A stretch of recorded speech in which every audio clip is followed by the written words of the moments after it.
we are all set up and ready to go. Alright, so last time we set up copper powder production, and I can't remember how much exactly we ended up making, but I remember it being a fair amount.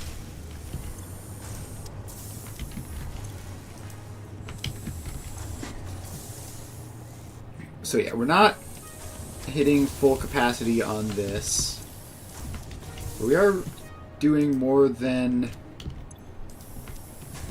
I believe, if I remember correctly, we ended up making a total of 100 copper powder.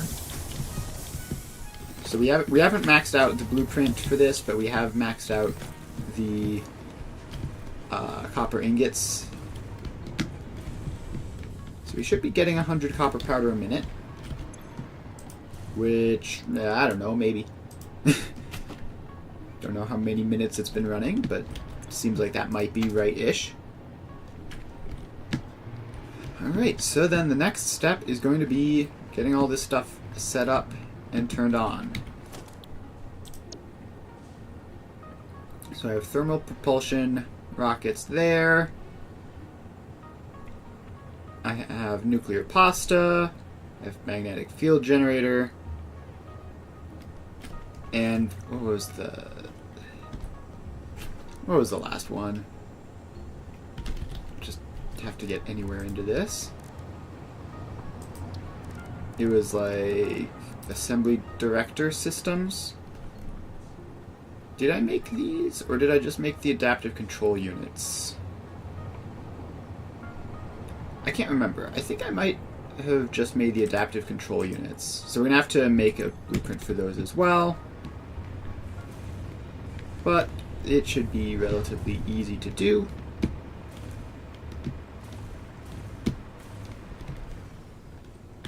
Alright, so let's first head over and make that last blueprint.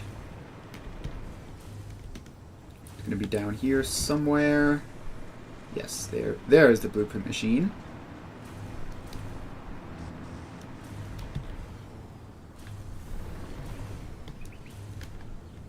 Alright, to the blueprint machine we go.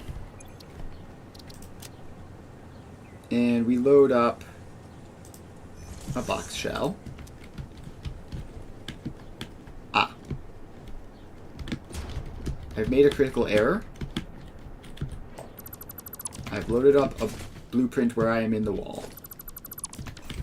Or maybe I'm in the floor. Alright, we have escaped. Now let's just put all that stuff back.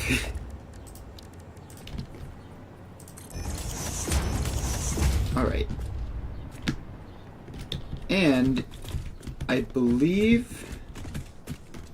Oh, hang on. One of those walls was the door wall. Not conveyor wall. The door wall for humans to walk through. Now, I believe the new update will have fixed this, potentially.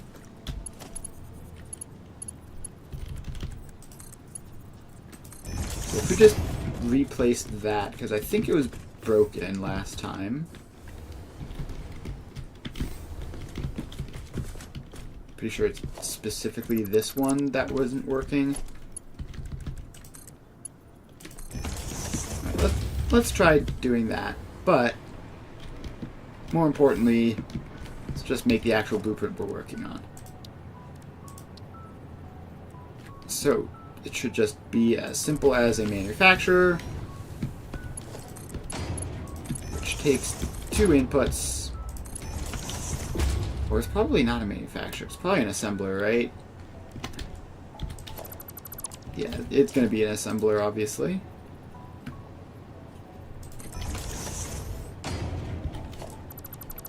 Please line up better with the stuff I'm trying to line you up with.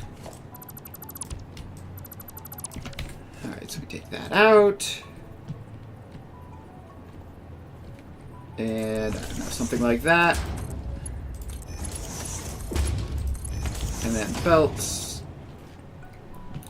and assembly director system. Alright, that is basically all we have to do here. Just take that around and then out one of the outputs.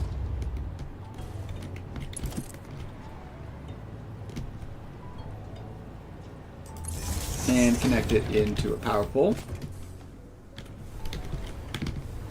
And how much stuff does this use? It uses 1.5 ACU, 0.75 supercomputers.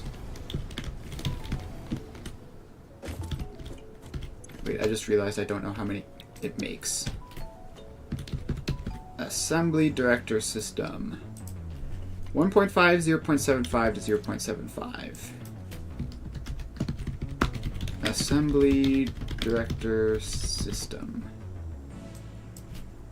1.5 ACU, 0.75 supercomputer to 0.75 assembly director system. Alright, so we can save that, clear it, and that should be all the blueprinting we need to do because we got the other ones set up preemptively.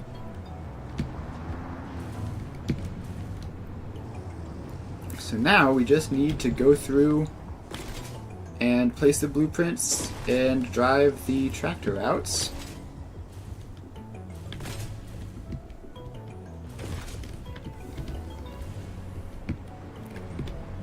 Alright, so first off,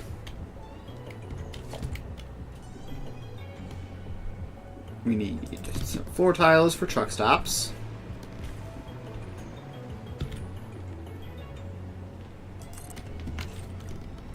Those go there. That comes up there. That goes across. That goes across.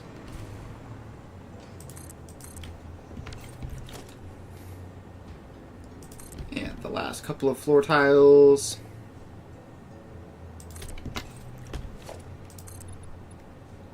And more foundation. We've flown out of range of power poles.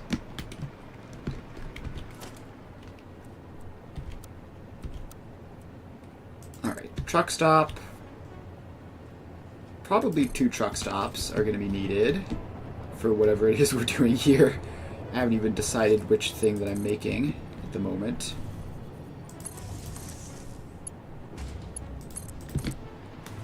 Alright, the truck stops are both powered.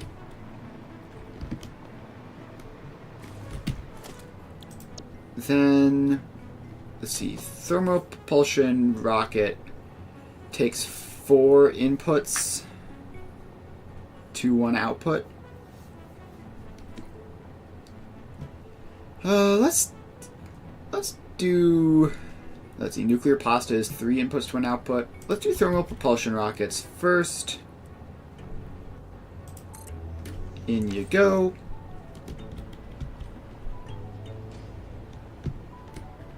And that means that you're going to need this extra truck stop for an output.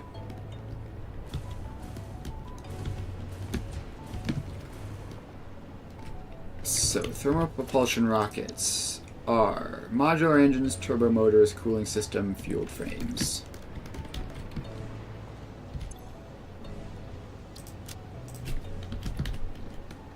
Modular engines. Input modular engines. And then we also have, what was it, turbo motors and cooling systems and fused frames. Turbo motors. Input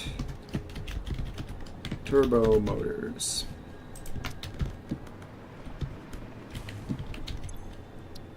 And this can be cooling systems input cooling systems. And this last one is fused frames.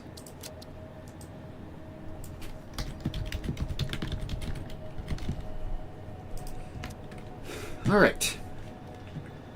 So those are our 4 inputs. And then this can be our thermal propulsion rocket output.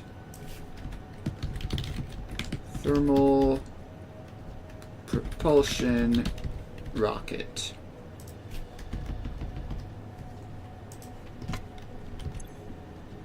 Needs to be a colon in there. And then this last one is nothing. Alright, so we have all this. Then I assume that this is just going to be 4 inputs into a manufacturer. Yes, that's exactly what it is. So it doesn't matter what order these go in.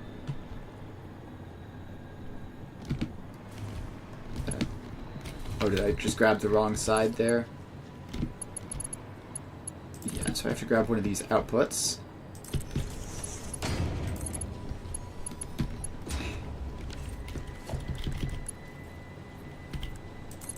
And I don't know why I've suddenly downgraded that, but I guess it doesn't really matter.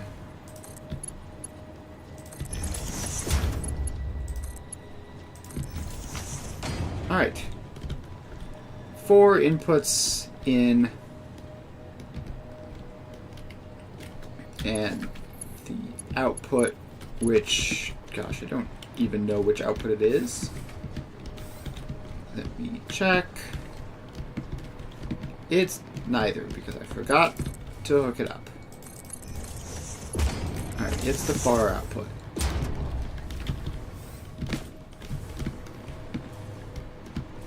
So let me take this one, send it up, and over, and down. Alright, now we just need to get the inputs. Modular engines are going to be the hardest to get. So let's do that first, I guess. Because I didn't put them onto the interface, I believe. So I'm going to have to go and add, what, all the old project parts, probably, to the interface. So let's head over here and just confirm here. So we need ACUs on the interface. We need flexible, versatile frameworks on the interface. We need modular engines on the interface. So ACUs, flexible frameworks, modular engines.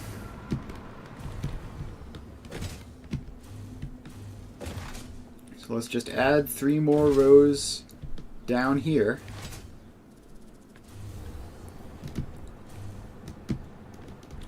Shouldn't be that hard, really. Alright, so we take that out because we need the space.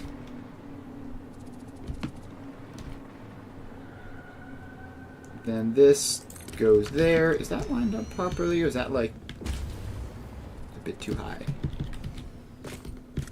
It looks lined up properly. If it's a millimeter too high, then I don't care. If it were like a whole meter too high, then that would be a problem.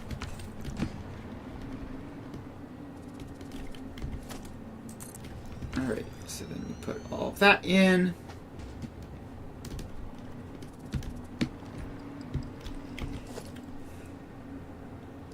And we get a truck stop there. And a truck stop there.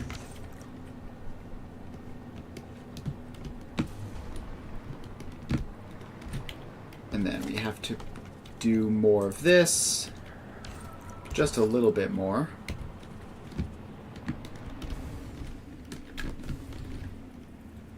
And make sure to power these things up as I go so that I don't fly out of power range. So there you two go. And also so I just don't forget later. Now, we have that gap. And then we just have one more gap there.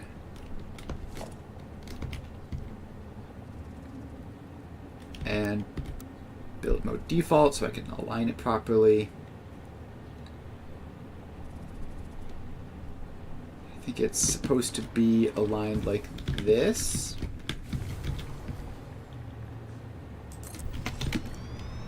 So that goes there. We build out those little roads so that we can access these things.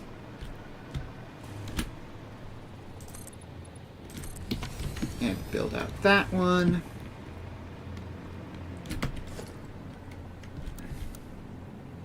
Now we put a truck stop in there. And we just need to fly over here and do this side.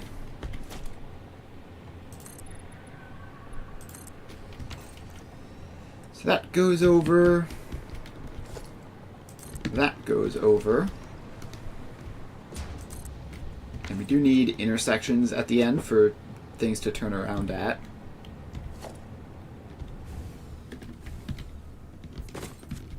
Alright, we've just barely fallen out of power range. Put that in. And back you go. So now we just have to power these on.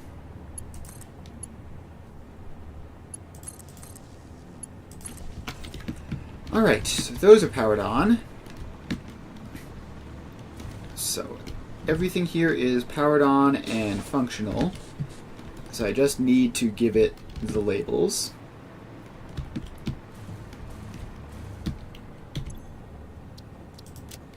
And I believe they're all green. So this could be, what is it? Adaptive control unit? Yes, adaptive control unit. Adaptive control unit.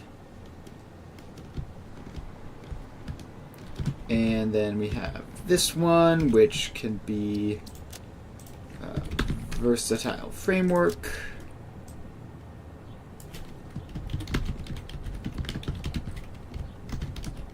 Versatile framework. And then this one all the way down here can be modular engines. Modular engines.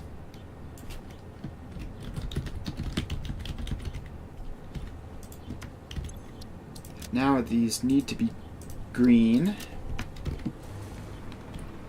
including this one. No, not that select, this select.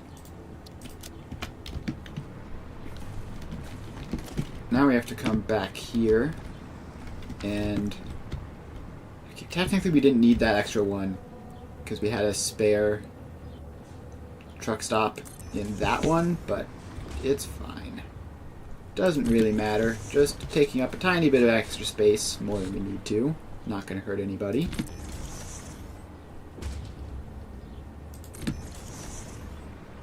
So now we put these signs up and then copy paste the settings across. Okay, that one's very low. I don't like that being so low.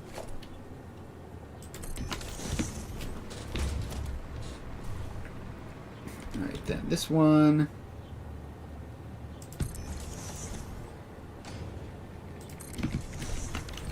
Alright, now we get in here, and for some reason we put those in the very middle for no reason. which does make this a little bit more annoying. But we just need to copy and paste these settings across all of these.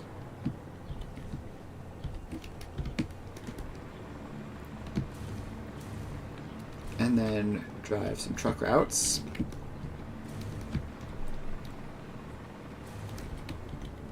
Oh, shoot. I hit Control-C instead of Control-V, and now this is all wrong. This one was modular engines.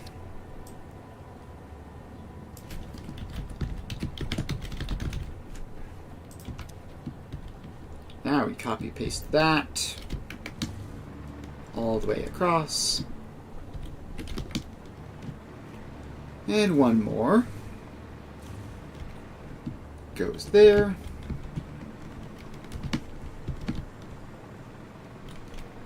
Alright, then the last thing which I had noticed that we need to do is we need to put this intersection there so that we can turn around. Now I just need to drive these truck routes, which hopefully won't be too hard. Although I might need to attach them to the batteries, which won't really be a problem, but eh. Alright. So we're going to head over there because it's easier to find the interface than it is to find the project part production street. So over here we go. Fortunately, the route is quite simple. It's just down this road and around.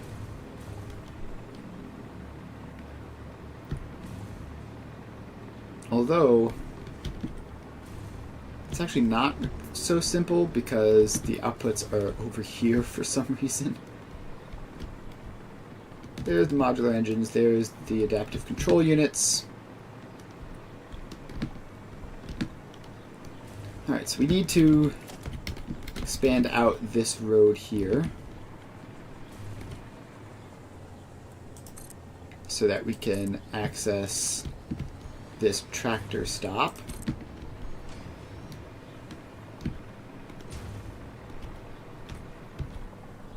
So yeah, then it's one more, and then it's that, and then we have the road.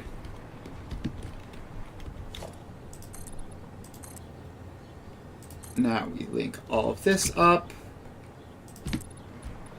and link it around to the back. Alright.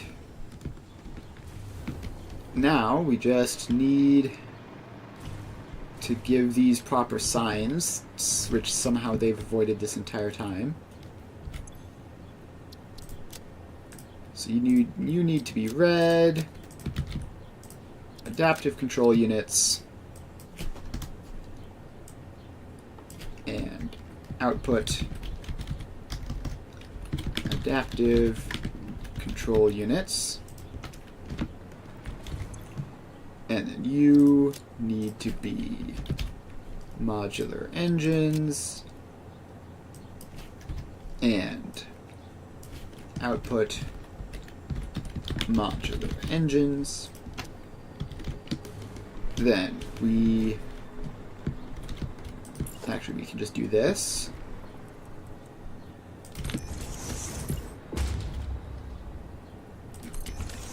Alright, and they're across. So now we just have to drive these over. Where is the nearest battery attachment? We're gonna want to battery these. So you go up and in.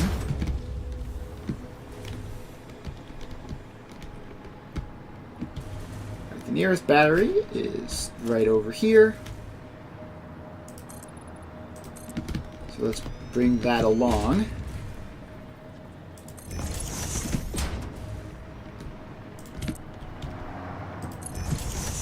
Gosh, where is it? it's so hard to see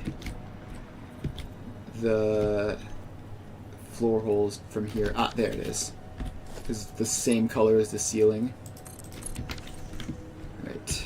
So then we just bring this over.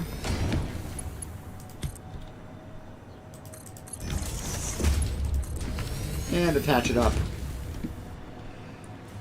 So that'll have a supply of batteries so that these new tractors won't run out of fuel and get stuck. Alright, adaptive control units. Let's start driving the tractors.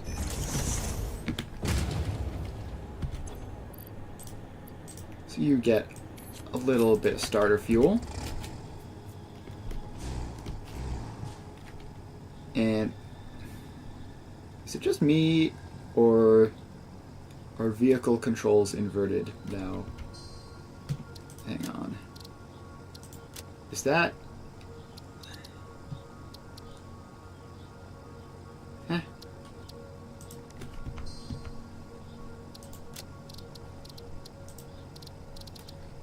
Alright. Alright, vehicle controls, I feel like they're inverted? They've got to be inverted, right? This is definitely wrong.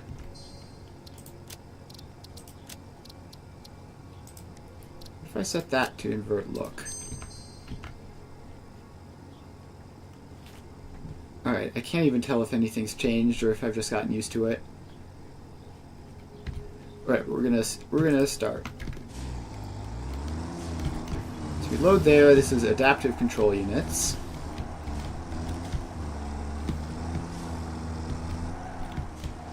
And off we go.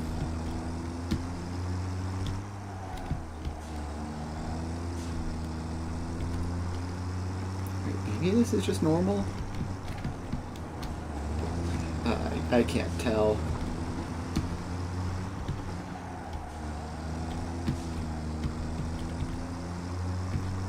Alright, so off we go, down the interface, all the way to the adaptive control units section.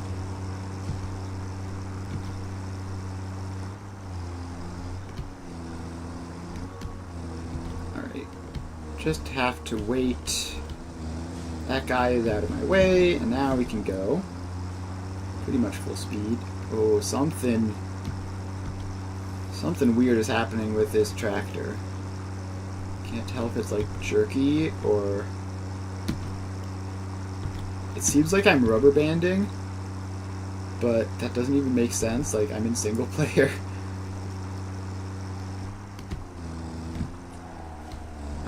Now we just go around here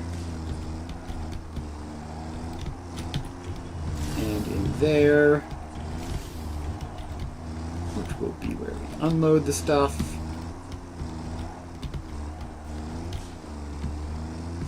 And then we go all the way across.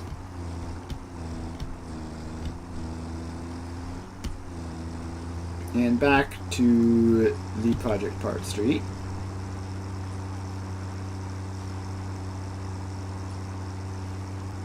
We're just driving along. Yeah, this is definitely not moving as smoothly as it previously did. I can't tell what exactly is wrong. Like, I can't describe it, but definitely a little bit funky.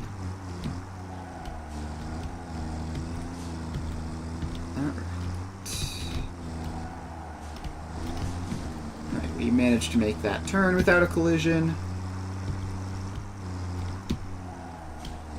Now we just loop around, take the gargantuan journey all the way down over here, which is where the next intersection is for a U-turn. Forgot how ridiculously long the Project Part Street was. Definitely don't like it being this way. Maybe it's probably not worth adding an intersection in. Like, this is literally going to be probably the last time I ever use it. But it's CU2 interface.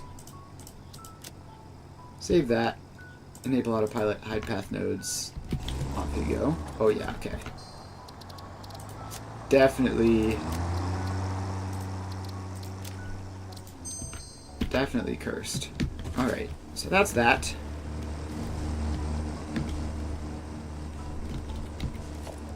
Next up, modular engines. So there we go, have some batteries. And start recording. So we load them up. And we loop around.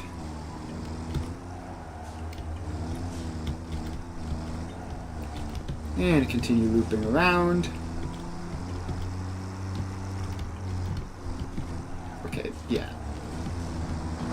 So this is definitely backwards now. Oh, this is a nightmare. The tractor controls are now inverted from what I'm used to, except unless I invert the regular look controls. That's horrific. Alright, please. Why are you so slow? Alright, we're back to a respectable rate at least.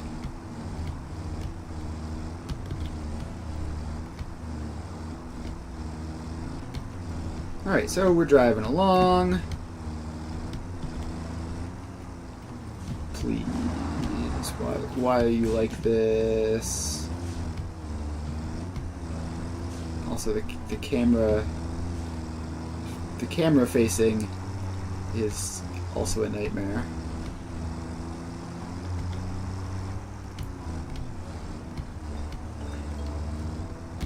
Alright, so then we can go around here and into the modular engine stop, which is this one.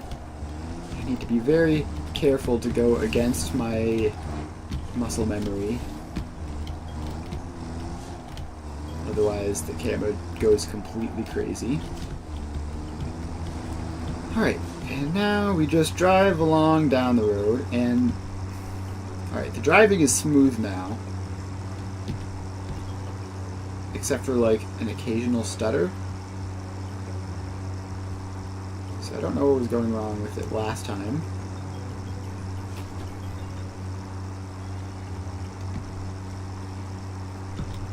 Alright, almost there.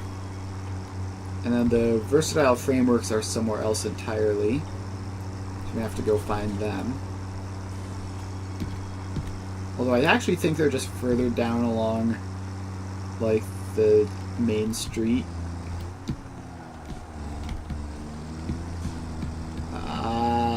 The mouse. It's inverted, it's horrible.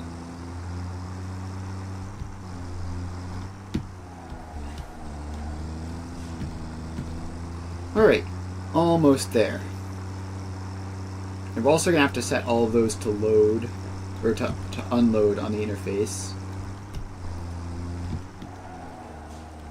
Alright, so then you turn around.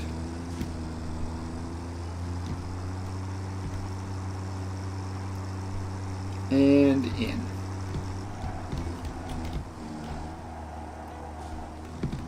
Alright, save this path as modular engines to interface. Save that. Open record menu, enable autopilot, hide path nodes, and off you go, and we are back to regular vertical controls. There's that tractor now, in fact. And also these factories are going to be running for the first time in ages, so that's fun.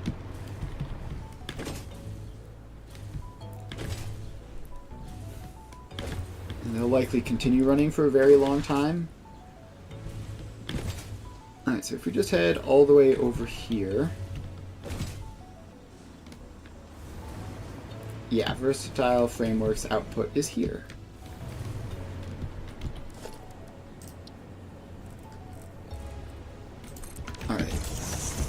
go. And does this have fuel? No, it does not. Alright, well, the inverse controls. The inverse controls are awful.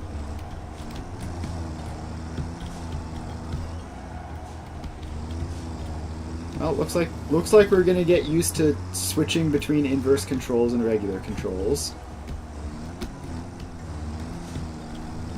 Right, so now this just has to go all the way down to the interface and then all the way down to the other side of it.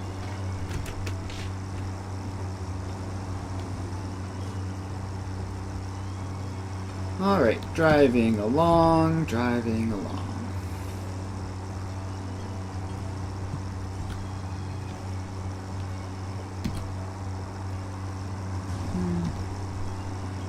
Alright, then we get all the way down here, and then we take a right.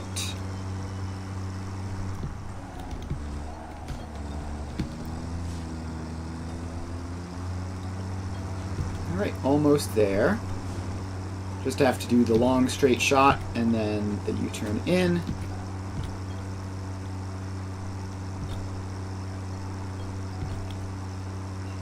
And boy, am I glad that I don't have to do this for every single resource. Most of them will just be nice, quick, internal things.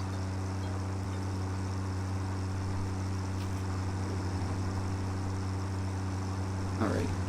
And then Versatile Frameworks is there, so we can take the U-turn immediately.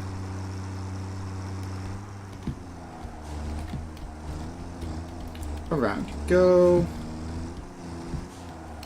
And in here. Alright, now we just have to head back out and make our way back to the Versatile Framework output. So we drive along.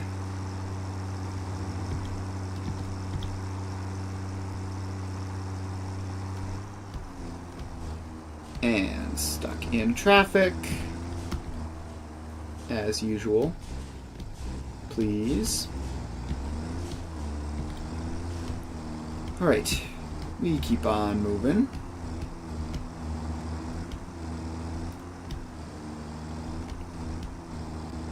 Alright. Almost at the turn.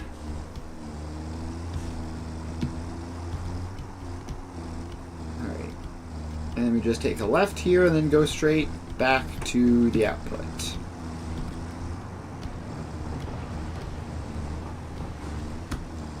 And every time I go for a while without messing with the y-axis, my muscle memory returns and stops working properly. And now we get to drive down this sort of a nightmare. Like, there's just so many tractors in here at all times.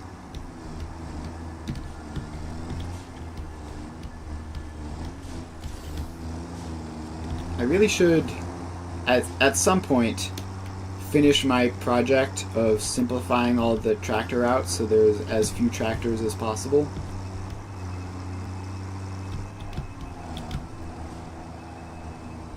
Alright, that's that. Versatile frameworks for interface. Save that. Enable autopilot, hide path nodes, and off you go. So now we just go back to the interface, set all of those things to unload, and then drive the other half of the routes.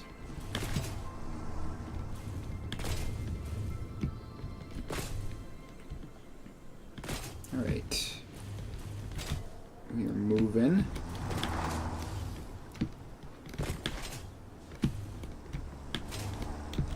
Gosh, when you get a really good jump and it accelerates you like crazy, it feels so good.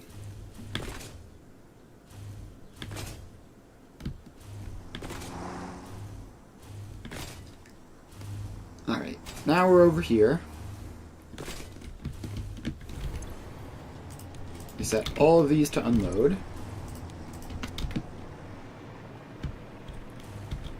And that one sets to unload.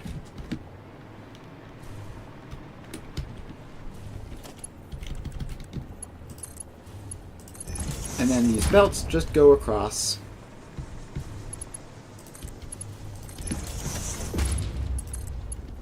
Like so. And that will be that. Alright, then the next thing we need to do is... yeah, we're going to go back to underground for this. We need to hook these all up to batteries so that the tractors we run can work properly. So that just goes up and in, and then it splits across into that one.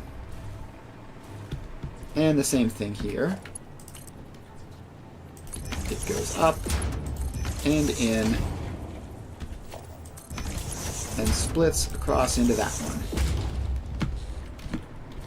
Now we just need to head down here and bring the batteries over to those.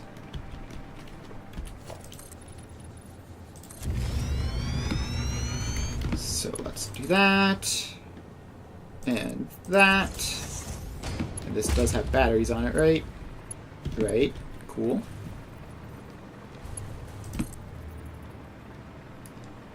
So these can just keep on coming over this way.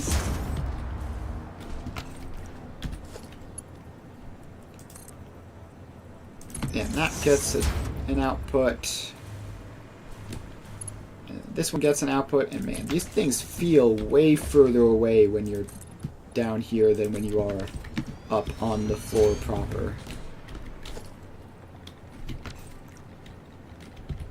Wait, that's not that. That's supposed to be like that.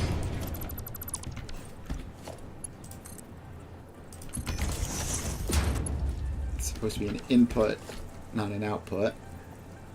I'm not sure why the game thinks that it's not connected to anything. It definitely is. Alright, then that comes along. And that one is also apparently facing the wrong way.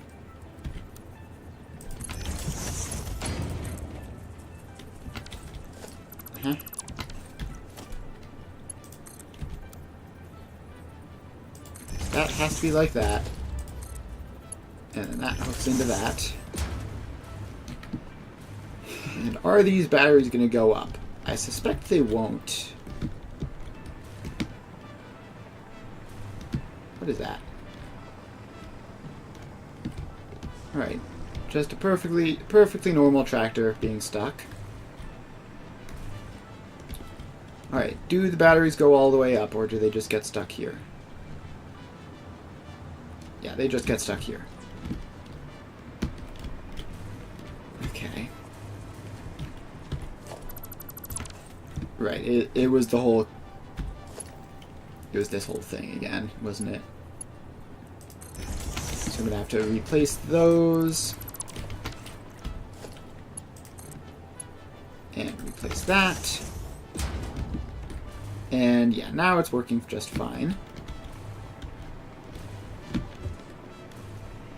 Yeah, the conveyor splitters and floor holes do not cooperate well together. Is that just because the batteries haven't reached it yet? Yeah. Alright, we're just going to wait for a little bit longer to see the batteries show up.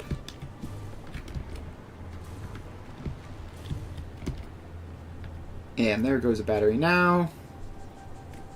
And there it goes. Alright. So that's all set up. Now we need to... I guess we should probably make this road go back there as well.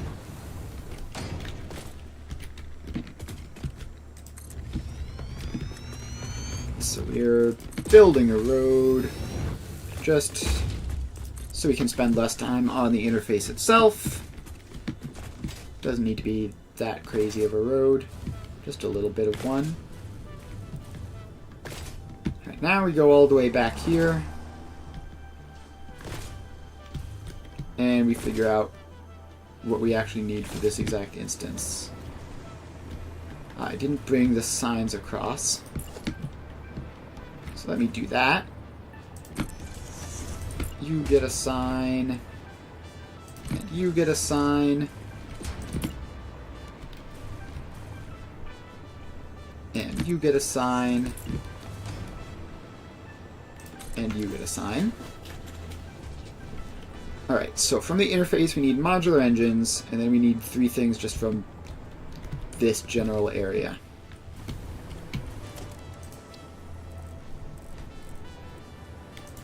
Alright, so tractor goes in. Modular engines. Start recording. Ah, the inverted controls. How wonderful. Alright. Now we go all the way around.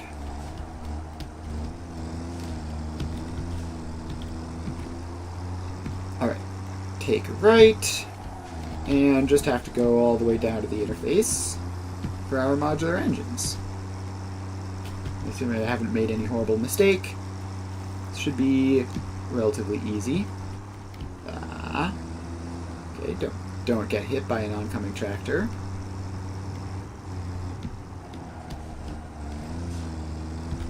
Now we take a right here. And another right. And then we wait for that guy to get through. Right now we just have to go here and make the return trip successfully.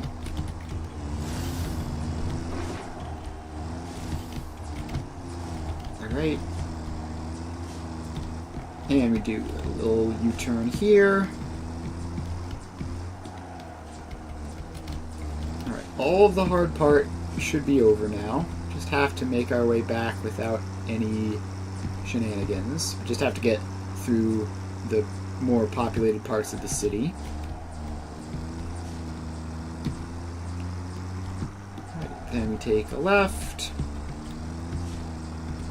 And we go along. And we take a right.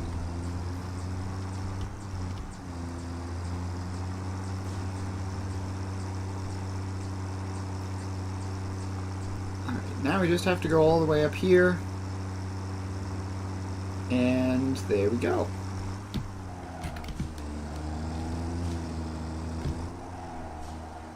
Alright. Success. Modular engines for rockets. And enable autopilot. Hide path nodes. Off you go. Alright, next up, turbo motors. Literally right there.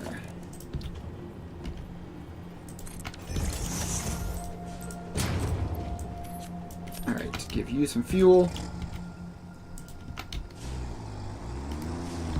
Alright, this is like an incredibly short route, so I just have to not make a horrific mistake. In like 30 seconds of driving, and then we'll be good to go.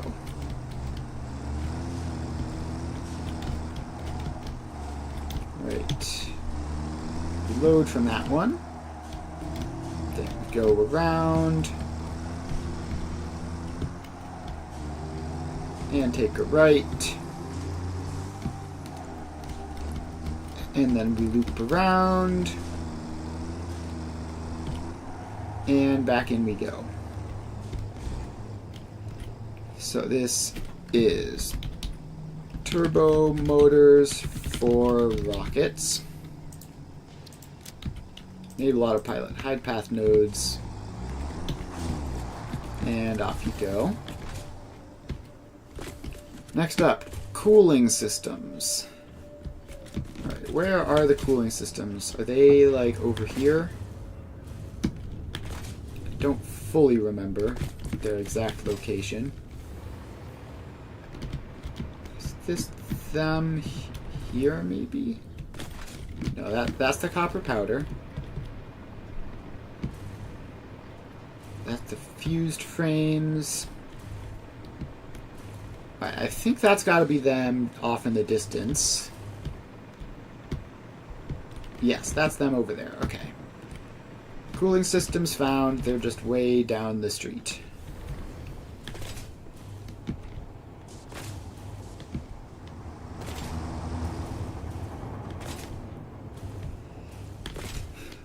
Alright, so now we just have to drive that route. Tractor. Also, we need to apply batteries to these things. Start recording. Do that. And around. And yeesh. Weird turn there.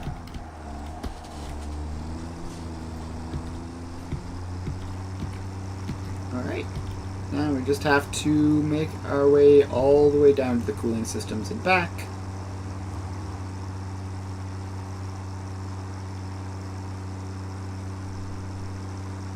Alright. I can see the sign around the building. Alright, don't fly off the edge. So we turn around and go in. So we load up from there. Then we turn around and go out. Now we just make our way all the way back.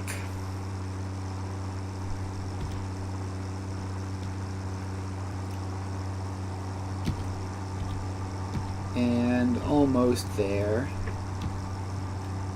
And once we do this, we'll only have to do the fused frames, which is like the same route but slightly shorter. And then all of the battery related shenanigans. And then we'll be done.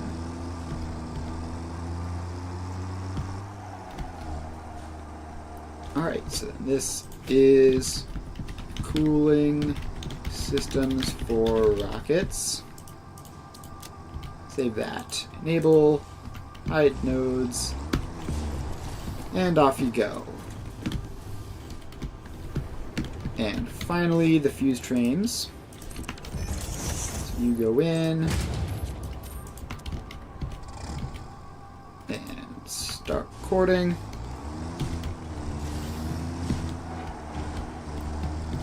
Now this goes out here. That's just what the route does. But we're going to instantly do a U-turn to get back on the road that we want to be on. Then we turn here and drive along this somewhat crowded road.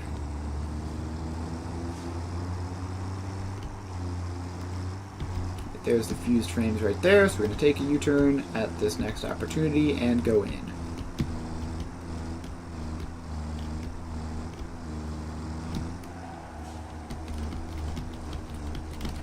Alright. And we just go in here. Load up there. And make our way back. Nice and easy.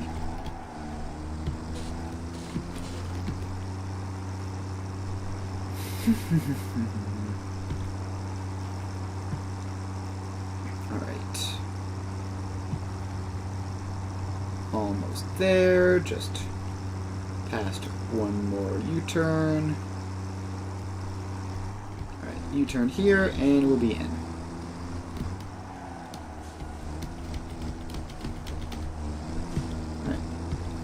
Alright. We have made it.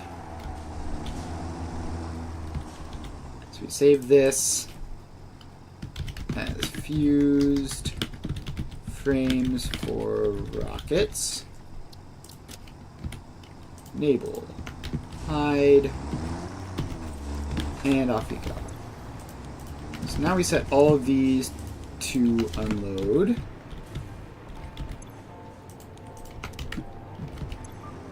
Alright, all set to unload. Now we need to go to the motors, cooling systems, and fused frames and give them batteries.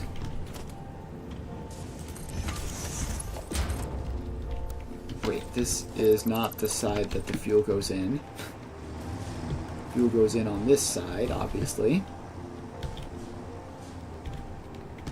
Alright, doesn't look like there are any batteries hugely close to this.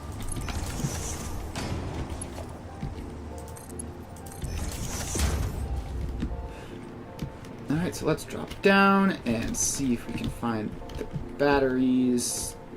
Alright.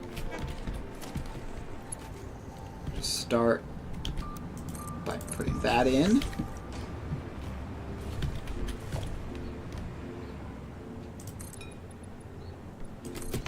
Alright, then we just have to split off of this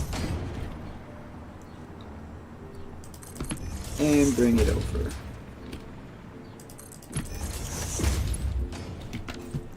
I want to get this further along on the road before going up. Something like that. And then... Alright, so that's batteries for that.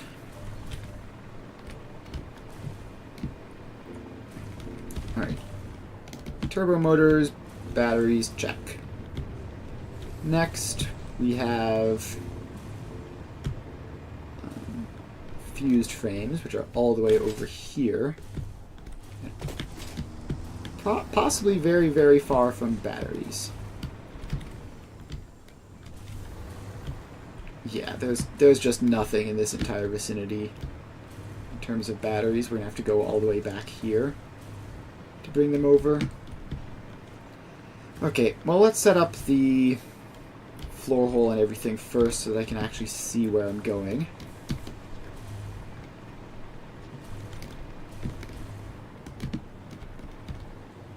Gosh, there's some nonsense right in front of it, but we can just go in like that.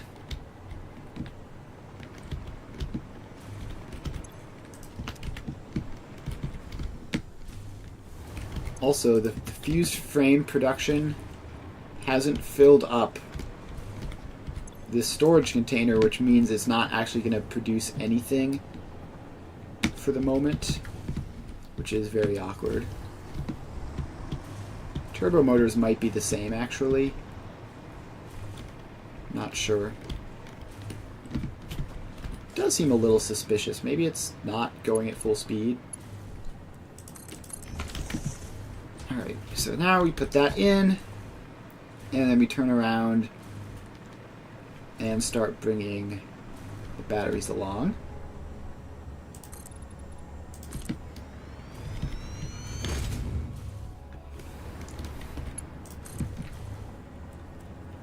Alright, then that comes along.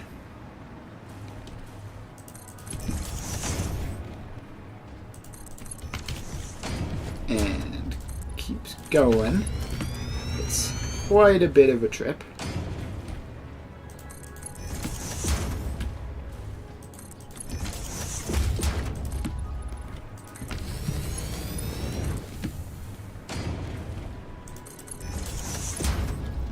Alright, now we have to turn this way to get close to it. And up and in. Alright, so that's fused frames. And then next up is cooling systems, which are just going to be over here.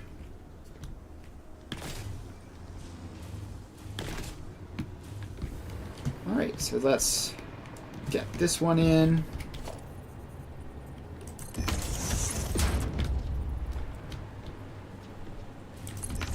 And try to sneak under that belt. Alright, A lot of this stuff is ending up very cursed looking, but it's fine.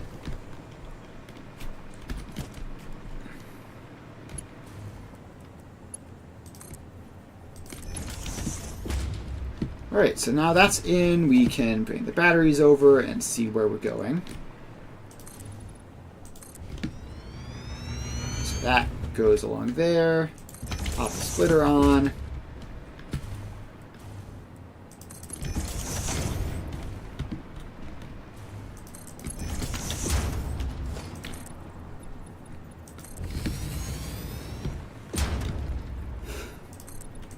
Alright. Now we just take this up there and in. Alright, that's that.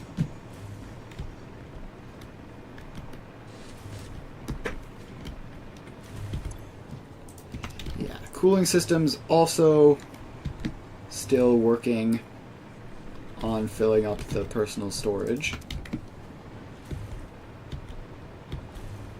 And our turbo motors also doing the same thing. They might be, they might not.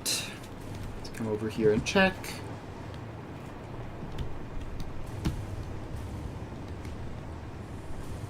Alright, turbo motors.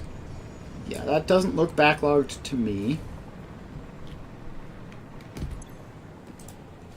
Yeah, alright, well, it's a little bit awkward.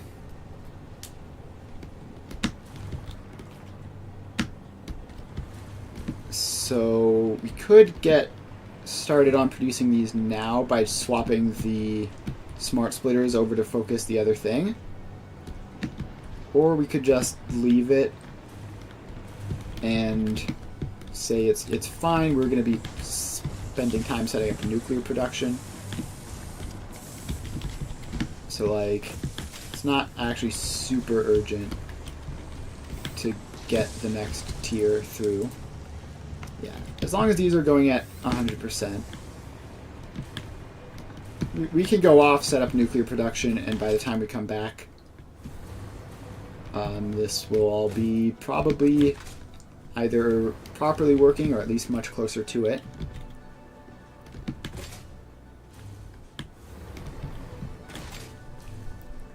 Alright, is modular engines at least showing up? Yes, there's 1,000,000,001 modular engines here.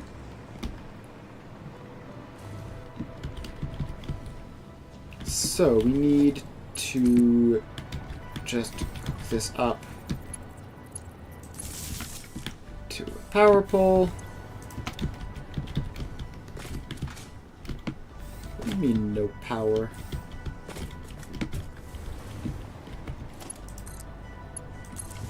Alright, I guess that one was also not powered on. Alright, so now this will be filling, and once it starts working, it'll start working.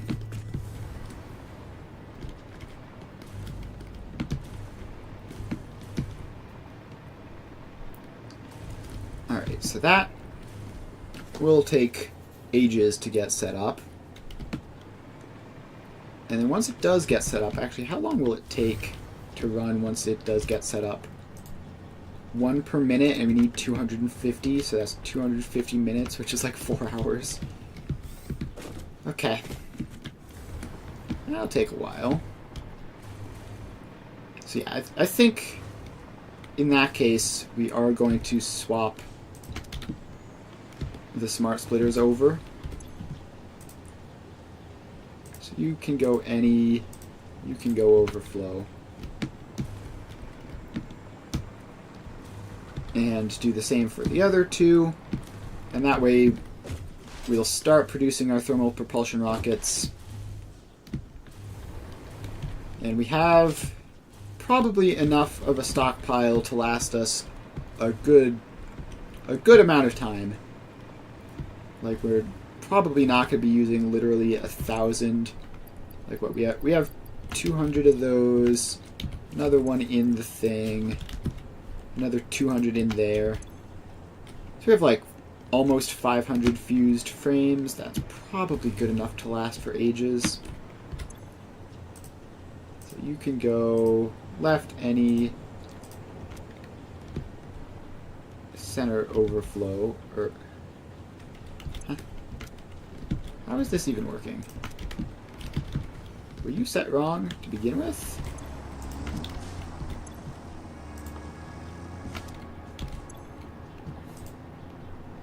Also, these fluid tanks aren't leaving?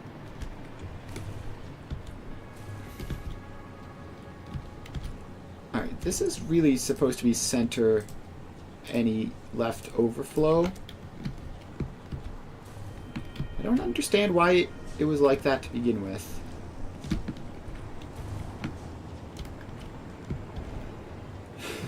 Alright, well, we're just not going to worry about that. What we are going to worry about is this fluid tank scenario. What is going on with that? Is something wrong with the recycling? There very well might be something wrong with the recycling.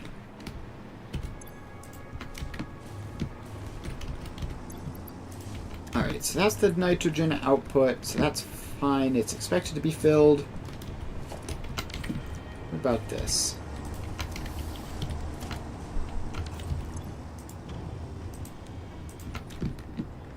That needs to be set to unload. That was the problem. Okay, fluid tanks fixed.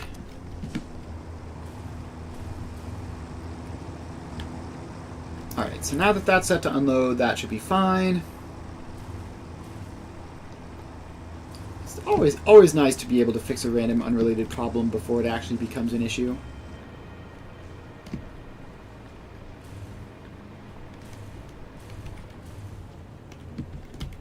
And so I assume this one was also having, yeah, same thing going on there. Alright, so now this goes center any right overflow.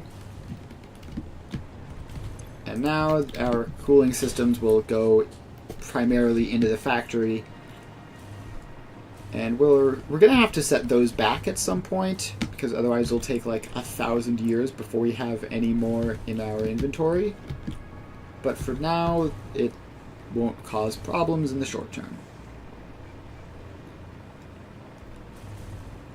Man, setting up that auto mod to block the stupid scam site thing was one of the best decisions I've ever made. It is so much more convenient than having to ban them all manually.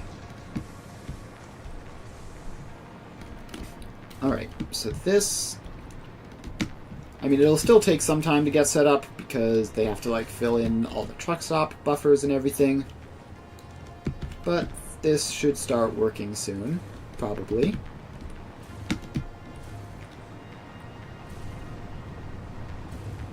In the meantime, how's the copper powder going?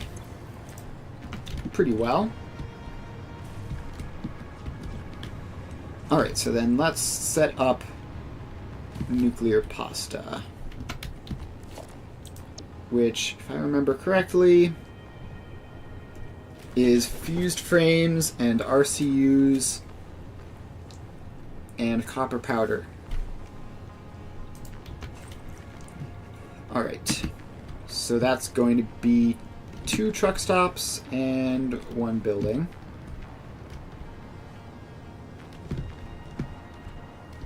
So let's just do that.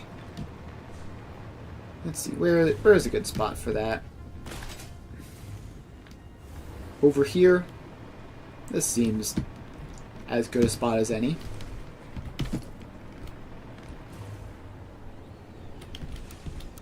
Right. Then that goes there. That goes there.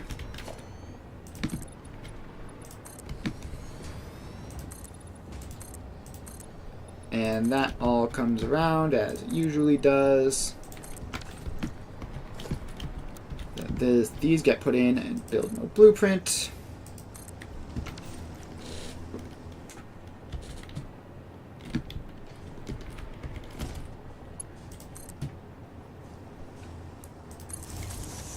Alright.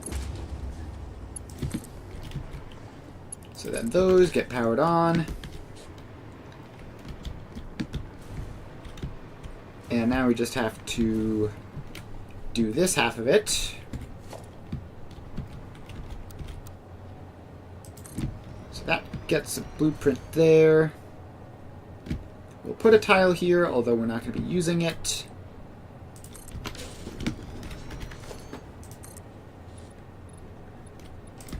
Alright, and this just wraps out and around. Actually, it doesn't have to go that far out because the road goes here.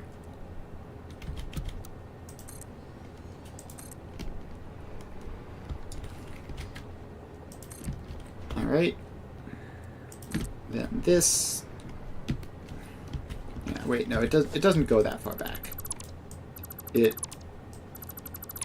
intersection goes right here.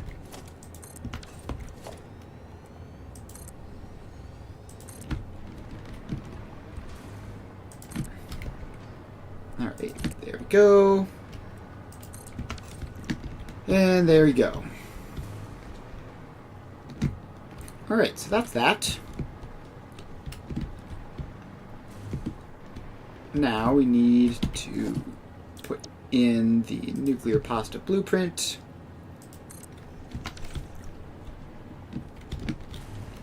And set up the signs. So this is going to be copper powder. Input copper powder. And then this is going to be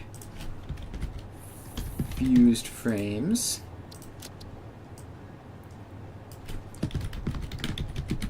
Input fused frames.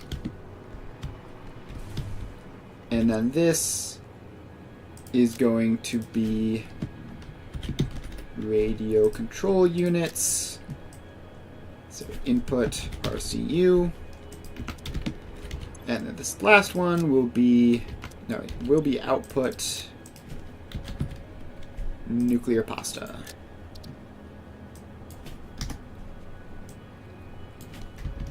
Output nuclear pasta. Alright, we need to figure out where exactly all the attachments go.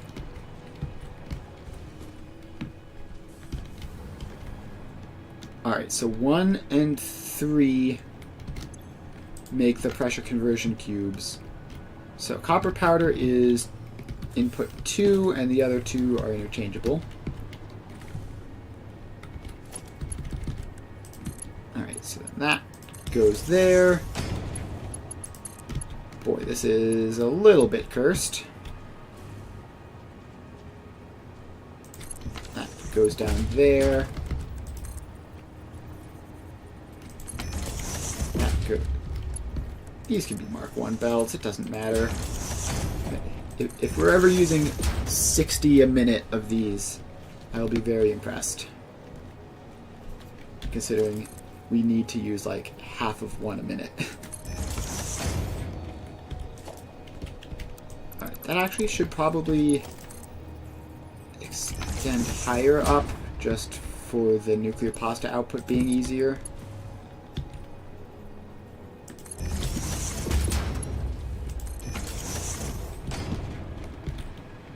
Alright, then which output does the nuclear pasta go out? Neither, because I forgot. Fantastic. Alright, did I forget to put the outputs on all of them last time I did this? Alright, here's the particle accelerator. Where is the output? Way back here.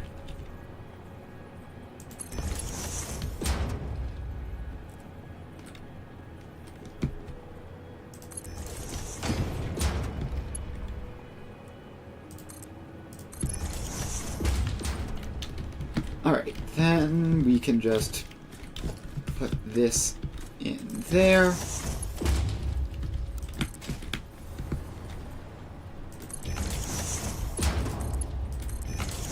And there. And now we just have to go out and up to the top floor.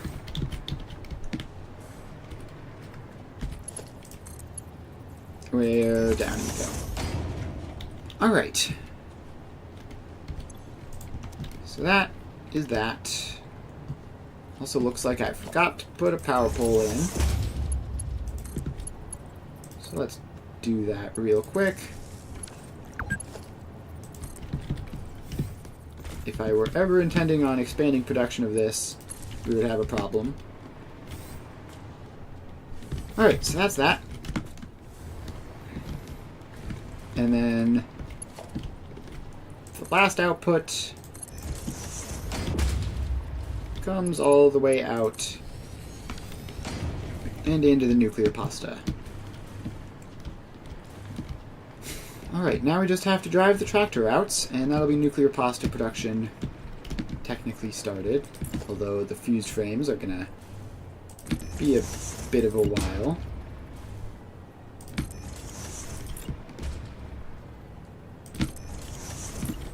Alright, signs go in.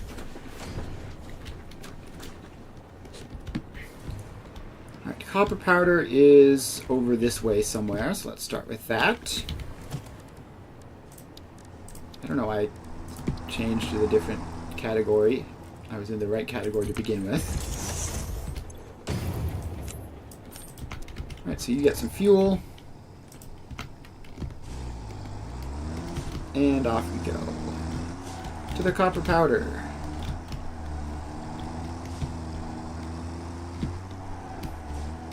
So that's going to be over this way. And I think this is the best time to turn. So now we turn over this way. And it's not labeled. I'm so glad. Also, I almost just ran off the edge of a cliff. Alright, let's delete that and put some labels on these roads. So that is labeled there. I assume it's not anything relevant. Yep, that's the thermal propulsion rocket. So I will put the road out just so that I could, in principle, access it if I really wanted to.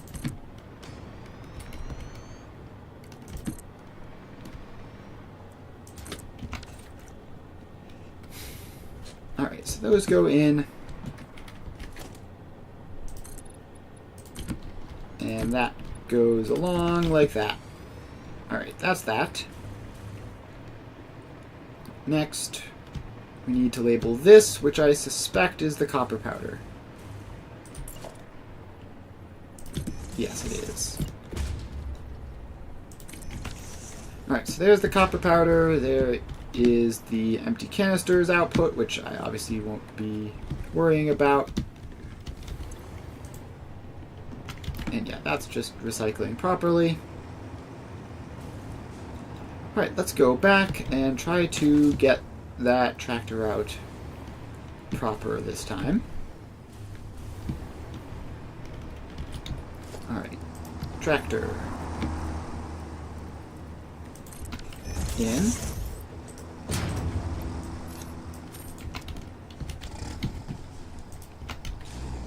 Alright, and off we drive. Have to probably add batteries to the copper powder like everything else. Don't know if my battery supply can handle this, but I'm not entirely sure I could have handled what I was doing previously. I put summer sloops in there. I might also upgrade battery production today if I have time after setting up all of this. Oh, wait, I almost missed my turn because it is immediate.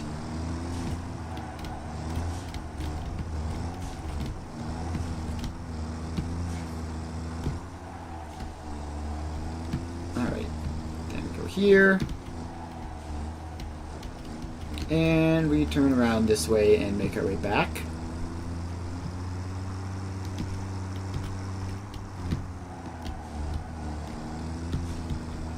Alright, pay no mind to the pandemonium in the streets. It's fine. It'll work itself out.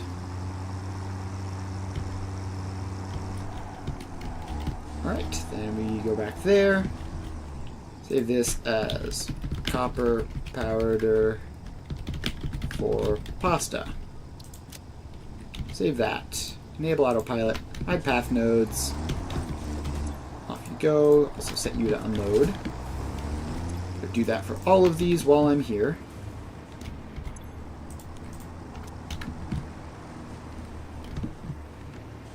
Alright, next up is fuse frames, which is just across the road.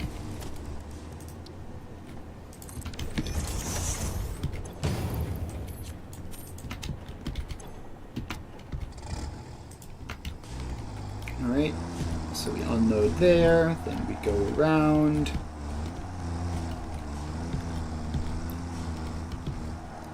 And take a right.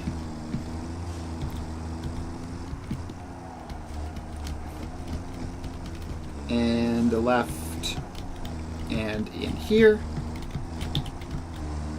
So we load up whatever probably non-existent fuse frames there are, and we take them over to the nuclear pasta.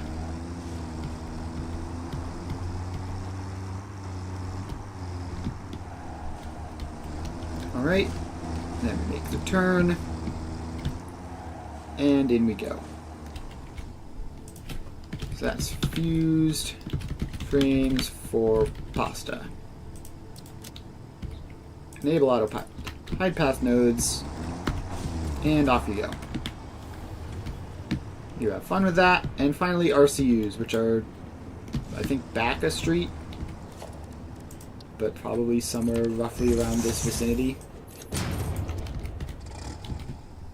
Alright, start recording. Unload there. And we go around, and we're just gonna do some exploring until we find the RCUs. I think they're in this general vicinity.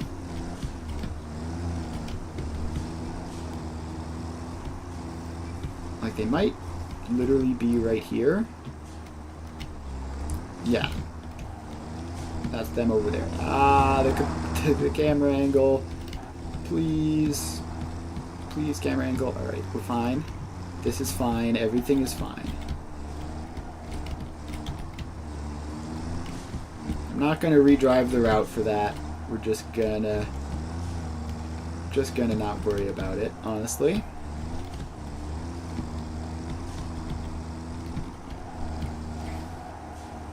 Alright. Almost completely lost control of everything there. Ah, the camera, please. Alright. We're fine. Everything is back to normal.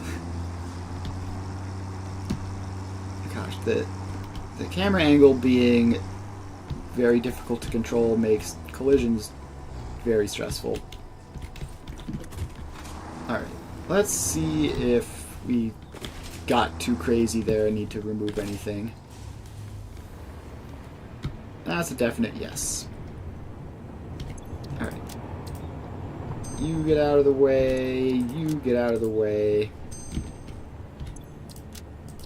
I have no idea what this is going to do. Like, there are no nodes anywhere near the turn. But hopefully it'll figure it out. If it doesn't, then that's just too bad. Meanwhile, this one looks mostly fine. So save this RCU for pasta. Save that. Enable autopilot, hide path nodes, and off you go.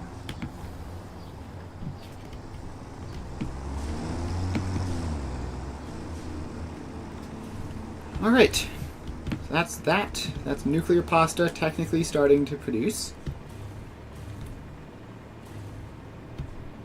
Although, of course, we need to apply batteries to the copper powder. Otherwise, it'll run out real quick.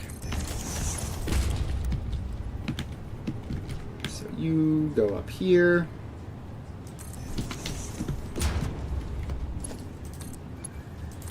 And in.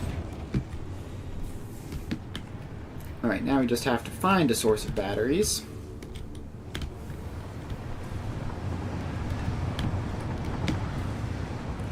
Boy, looks like someone on my street is getting arrested, probably.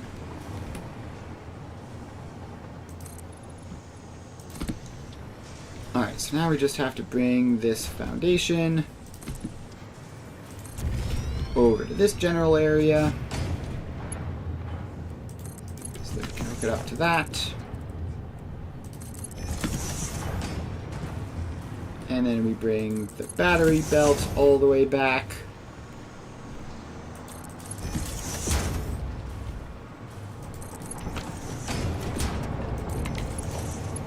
And boom. And the battery supply is definitely getting used up a lot at the moment. Hopefully no significant negative repercussions of that. Also, how do I get out from under the city? There's an opening here. Alright, so fuse frames I just hooked up recently. I believe RCUs should be already hooked up. This is them here. Yeah, they're good to go. Alright, that's nuclear pasta set up. And we even have the copper powder here. We are missing the fused frames, as expected. It looks like we are getting some radio control units. Also, I think the copper powder input belt is too slow. Find our way over here. Yeah, this needs to be fast.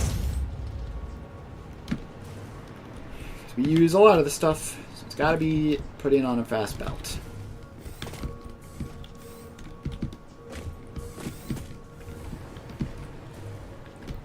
Alright, that's that. How is fuse frames going? So now I'm using these for two separate things. It says outgoing is 0 per minute. Should probably be more than 0 per minute. Alright, I definitely see one.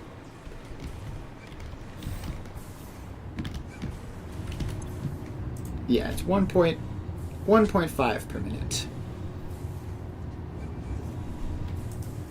Which is probably fine.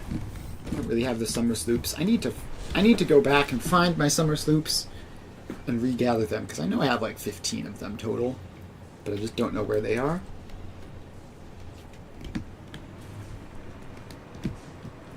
Alright. That's 2 project parts set up. Next up is magnetic field generator, which is Versatile Frameworks EM control rods. Alright. Easy enough, and I shouldn't have shortages of either of those, I don't think. I might have shortages of EM control rods, but I probably don't.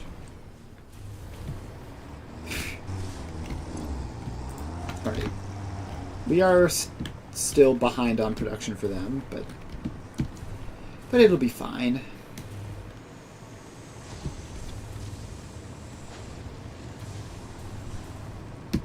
Alright, so let's just set up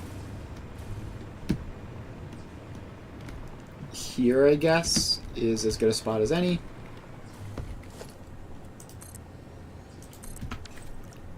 Let's attach that in. Although this is only a 1x2. So we could get the input in the factory, but not the output. Yeah, which means, unfortunately, we do have to go across to a more spacious area. Also, can I get power in this general vicinity so that I can hover without dying? Thank you. Alright, then we put the floor tiles in. One goes there.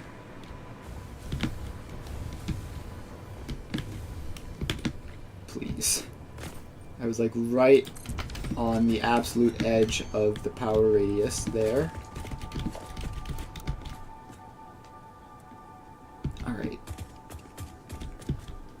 The build mode blueprint is definitely not hooking it up to the blueprint.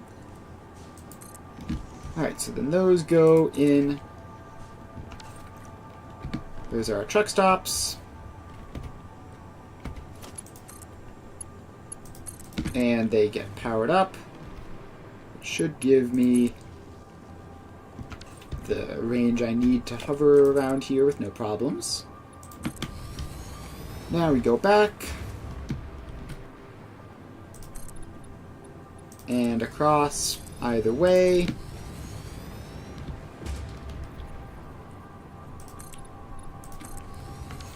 And we go back there.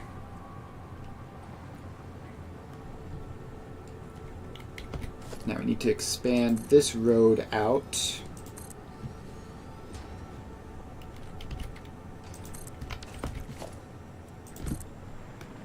And expand the road around. And back in.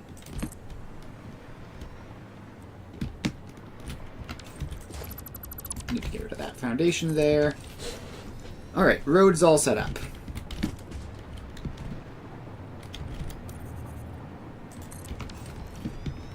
And then this is where the magnetic field generator goes.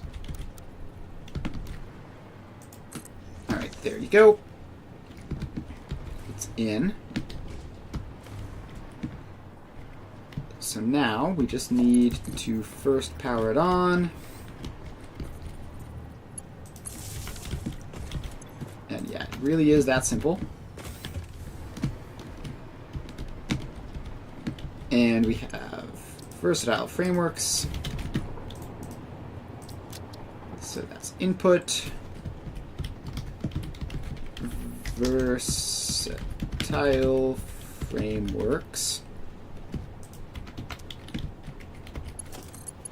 And in we go. And then this is green. And it's electromagnetic control rods. That's input.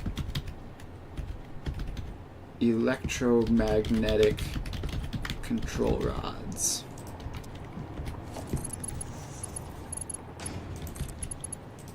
Right, I've downgraded the internal belts again, accidentally. Alright, and where does it output to? Last output. Got it.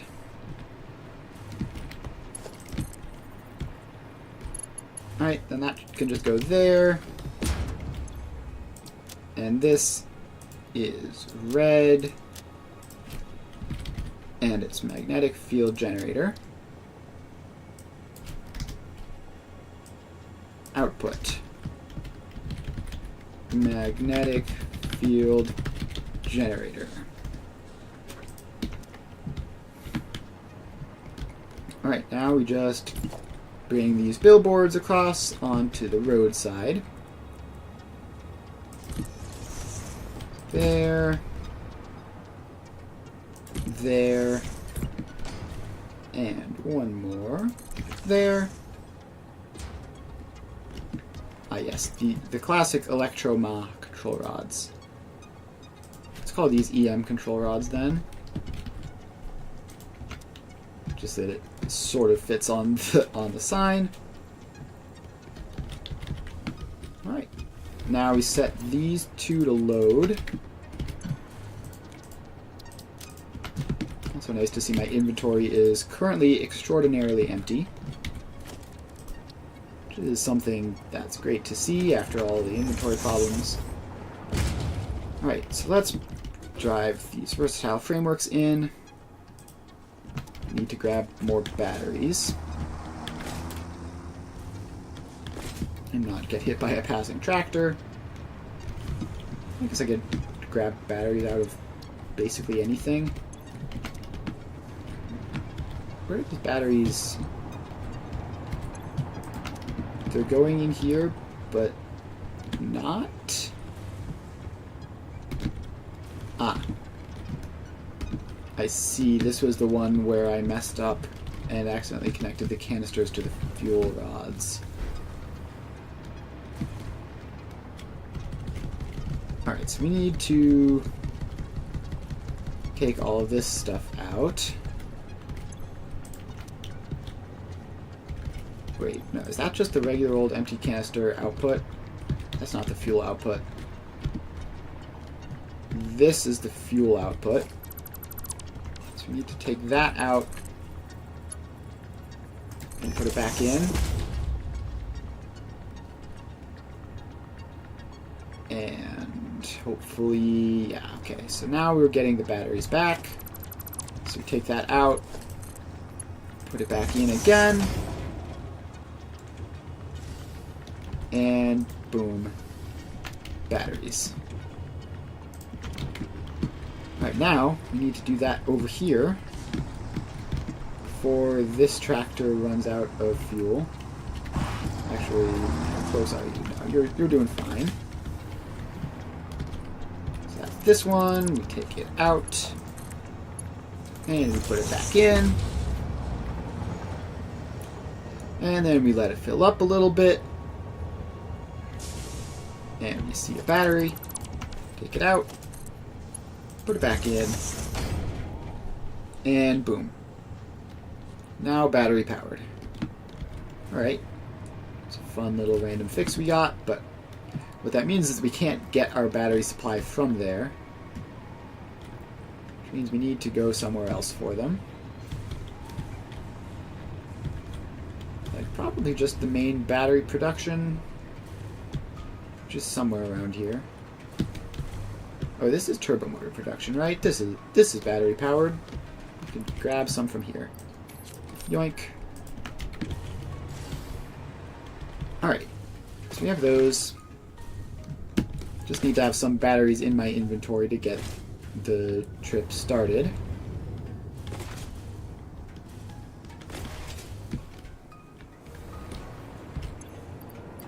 Alright, so then this can just get like 25 batteries, and it's versatile frameworks. Start recording. We unload here. Now we have to make our way all the way back to the interface, which will be easier to do if we stay on the edges of the factory and not try to plow straight through the middle. We're going to head over this way.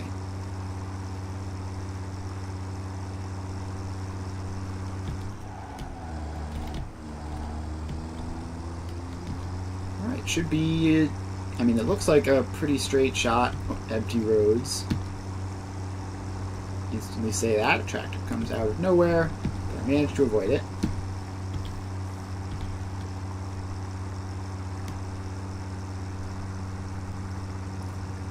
Alright. Now we take a left here, because I never built that particular road for some reason.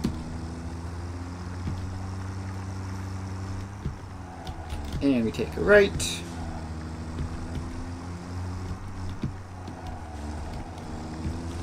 And now we do a left here. And we are into the versatile framework production. So we can load up there. And then loop around. And now we make our way out.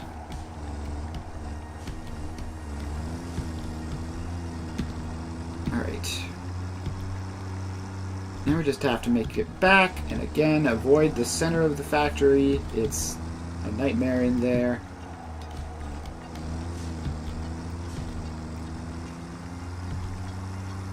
Alright, then take a right.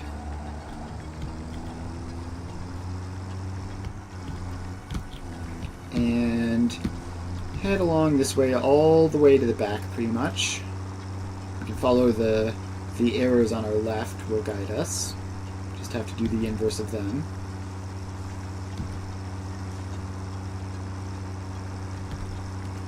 Alright, so take a left here. And I think it is just this one right here. Yep, there it is. Alright. And in we go. So this is versatile frameworks for magnetic generator. The name's getting a bit long. Enable, hide, off you go. Now the EM control rods are much closer, but they are going to require me to go into the relative middle of the factory. Alright, so you're powered up, and off we go. So we unload there. And then we make our left turns to get out of this. Alright, I think it is just like on this street, or maybe the next one down. I think it's the next one down. I think if I turn left here, I'll drive past it.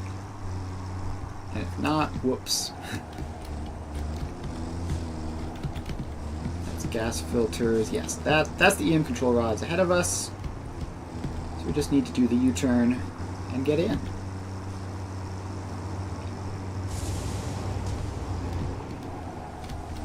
Alright, so we do our U-turn.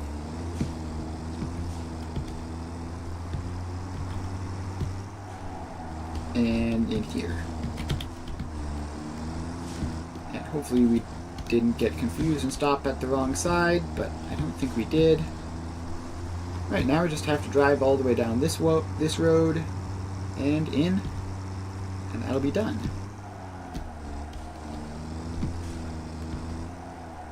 Alright, then go in there and save this. EM rods for magnetic generator. Enable, hide, and off you go. Alright, are the versatile frameworks here yet? No. Well, hopefully they'll show up soon. Alright, is this all set up and ready to go? Powered on, yes. Output, yes.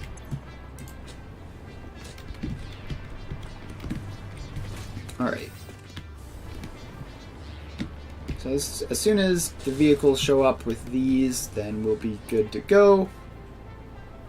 We just have one more project part, and it's, I believe the easiest one is just supercomputers.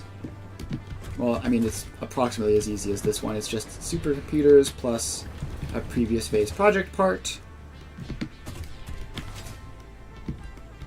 So let's head over there. This is a good spot. I mean, I say it's a good spot. The spots are kind of all the same. Most of them, anyway. Like, as long as there's space, it's a good spot. Alright, so that goes out and around and back.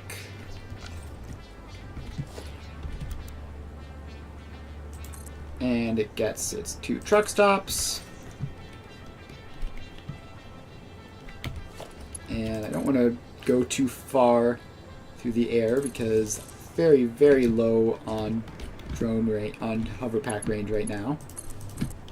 Putting these in should fix it. Alright, so now this should all be powered up. We can fly back here. Fix that.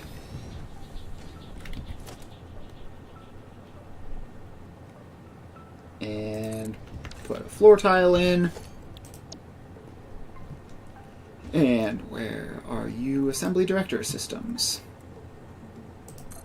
Alright, there you go.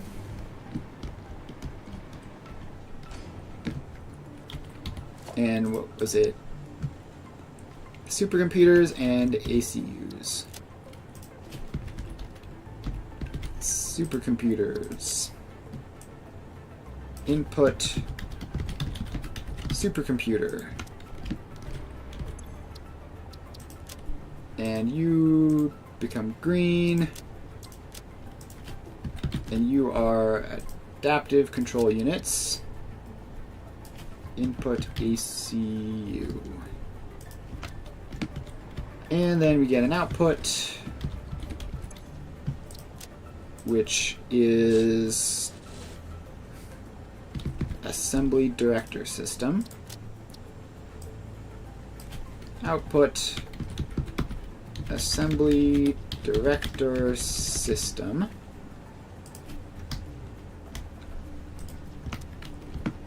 Alright, now we just put the belts in.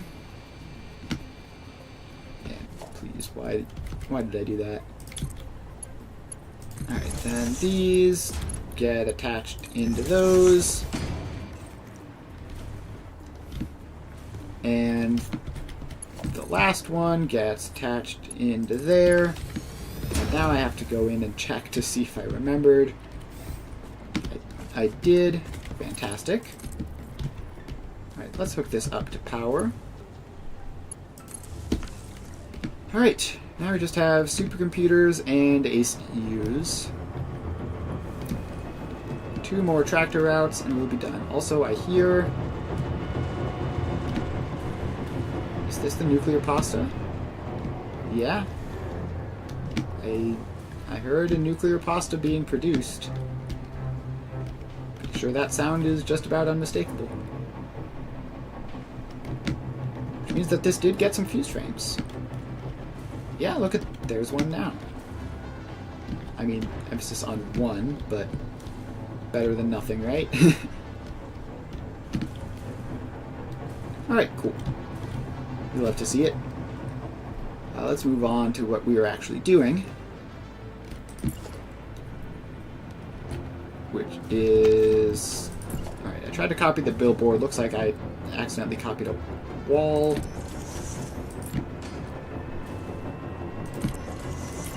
Alright, so these 3 come forward.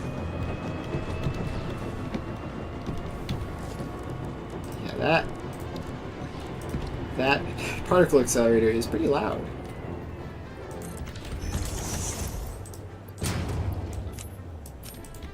Alright, so this is supercomputers. So, we start there. We go around. And I believe it should be like here on the right. No, it's one more row down.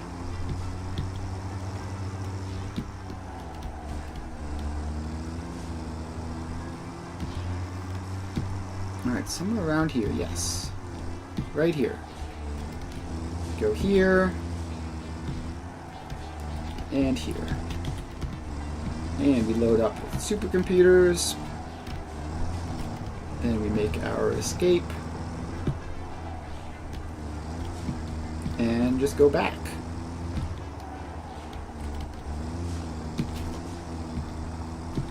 Alright. I had passed the nuclear pasta. And right here. And that'll be that.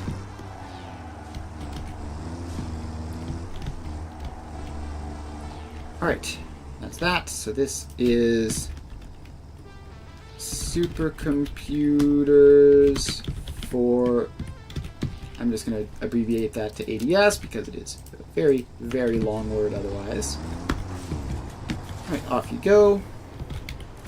Next up we have the ACUs.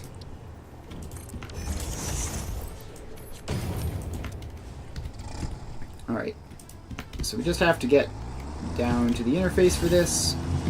Also have to set all of the routes to unload.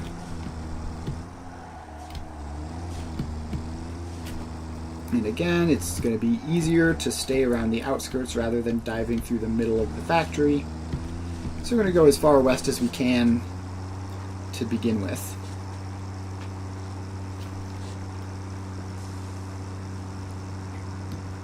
Alright, down the road we go. Fun little waterfall in the background. Pretty scenic view here. gotten to the point where our scenic views are of like the foresty tree sections instead of the rocky desert. The city has grown quite a lot since we've started. Alright. Now we take a left here, and that should just about get us there. Ah, the lag spike. That lag spike could have sent me over a cliff if it had happened just like half a second later.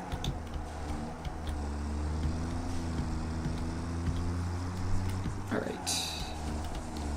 ACUs. Go in here. Load up there.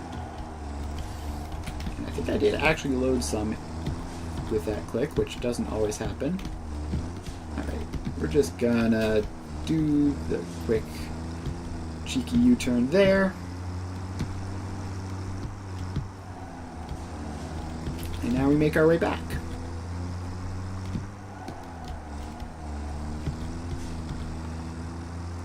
Alright, driving along the outskirts of town.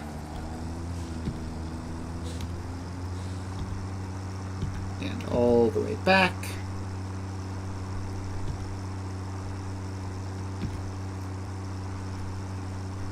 Alright, and then we take a left here at the last possible moment.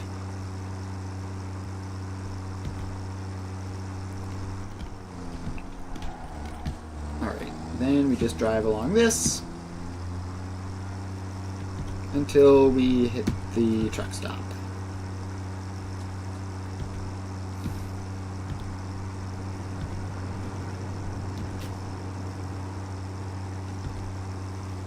Alright, there's the ACUs. So we just turn in there. We save this as ACU for ADS. And there's no way I remember what those stand for, but it is fine.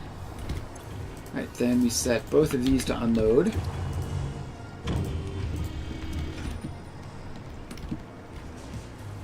And now we can take a bit of a breather, because we have automated, in theory at least, all the Phase 4 project parts.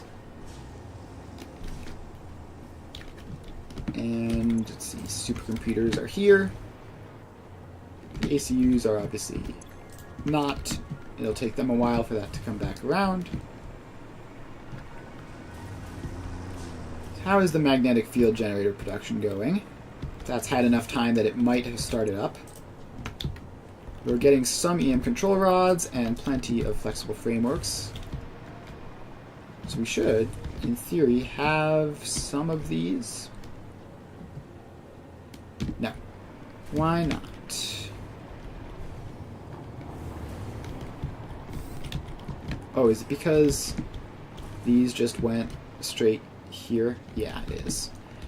Alright, we're gonna have to wait for that to get sorted out, obviously. Oh, but look at that. Supercomputers moving in. ACUs still waiting. Now, I definitely heard the nuclear pasta working.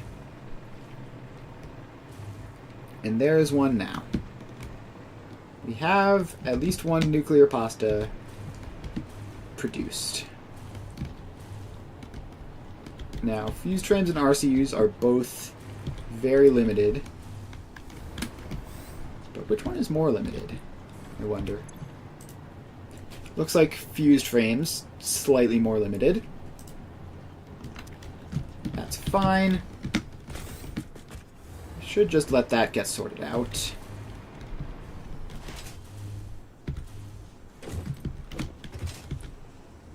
I think technically we have enough production of fused frames. Like, in total we're using 1.5 and producing 1.5.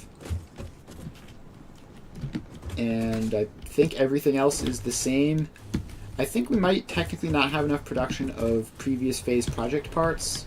Like the modular engines and the ACUs might be a bit short. But that's fine. We have massive stockpiles of them. And they're still producing now while all of this stuff is still getting spun up. So that shouldn't be the obstacle. The obstacle should just be, like, is the fused frame production going at 100%? Is it making it here and getting distributed evenly? That sort of thing is going to be the problem.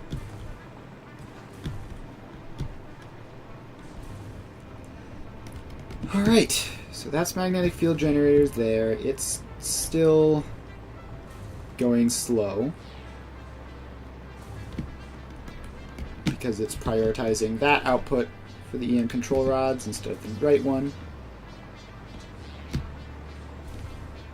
Supercomputers are good. ACUs are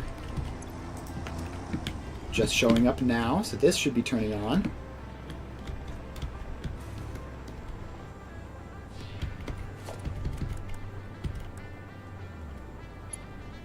Alright, you accelerate a little bit more. I'm a little bit impatient. Alright, so then this is making its way down. And assembly director system is now automated. It will run for, I mean, how many ACUs did we move? Probably a full truckload, right? Yeah, we have a full truckload of those, a full truckload of those.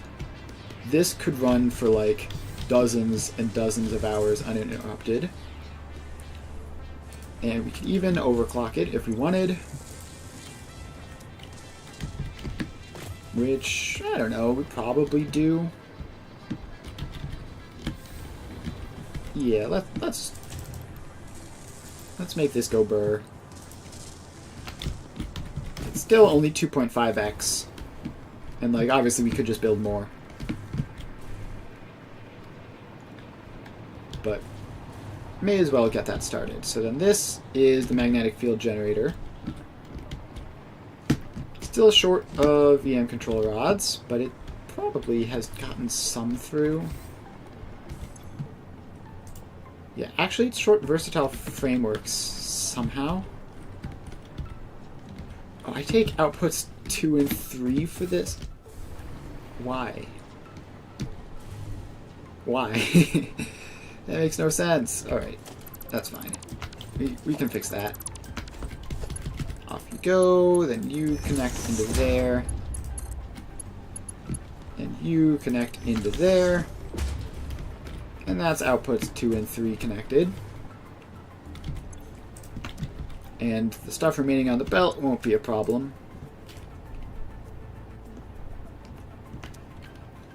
Alright. Versatile frameworks are appearing. Magnetic control rods are appearing in surprisingly large numbers. A truck must have just shown up. Alright, so that's going. That is going strong. So let's go check on the nuclear pasta then.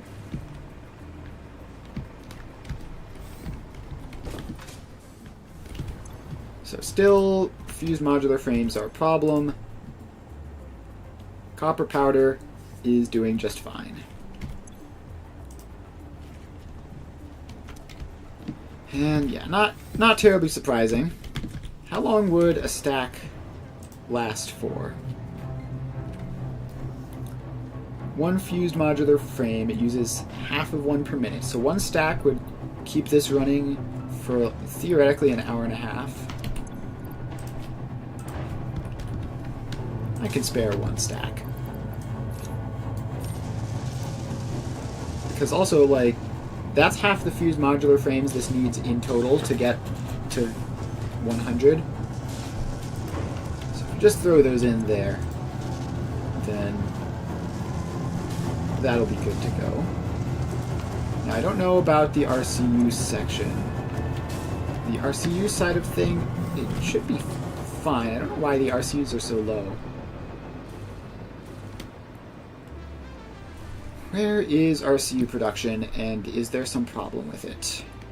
Feels like there is some problem with it. It's had so long to backlog, it should be backlogged by now. Yeah, that's full.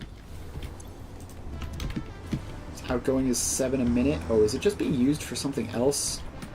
Probably just being used for something else. Ah, back spike. Oh no, this is not running 100%. Why? What is wrong with you? Short of aluminum casings. The belt is fast enough. Alright. Time to go have another look at whatever is going on with aluminum casings.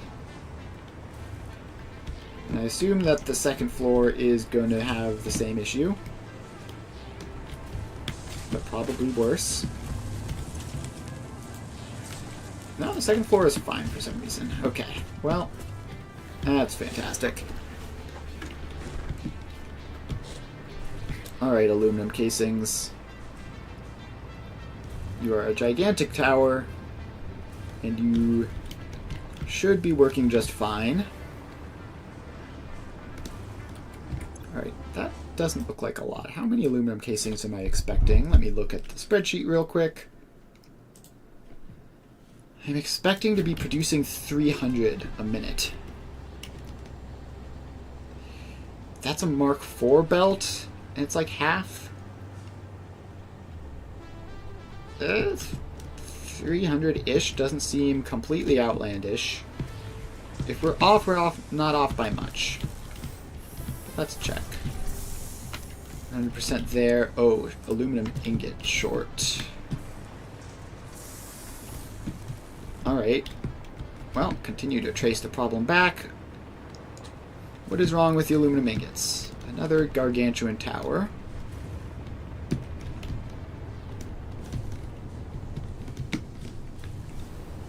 So you're getting bauxite and water. Looks like there's plenty of that.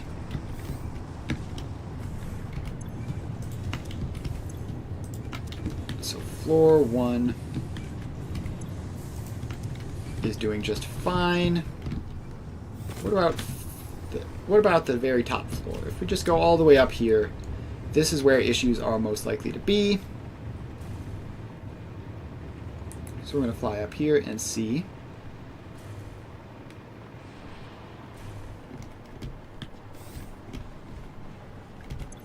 Yeah, this is just plain not doing anything. But why? I fixed this before. This floor has broken in the past. And I took the water out and it fixed it, but apparently only temporarily.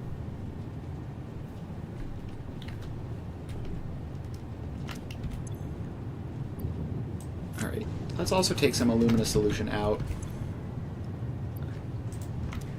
to save some space there. So why would this be hitting 0? The water is doing just fine. The bauxite is doing just fine. 5, 6. Yeah, bauxite is filling completely every step. That's making 75.6.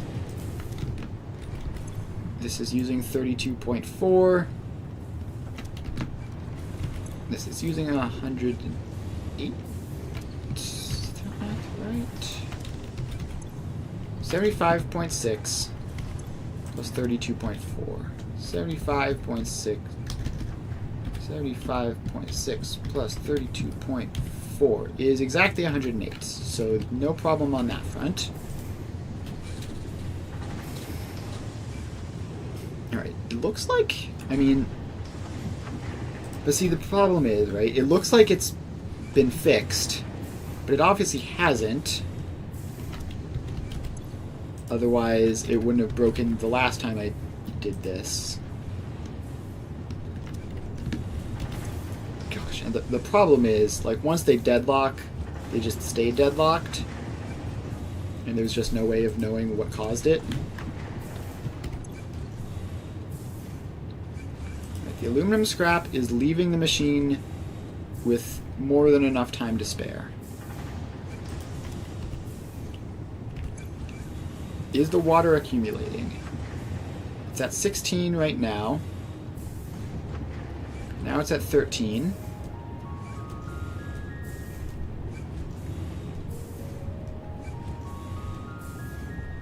Now it's at 10. If anything, it looks like we're running out of water. Is that the problem? I mean, the water in this machine is very clearly going down, right? Okay, but now it's back up to 11.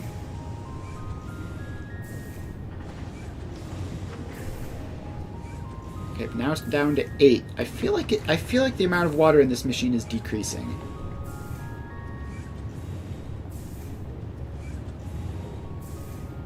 Which doesn't make any sense. It shouldn't be doing that.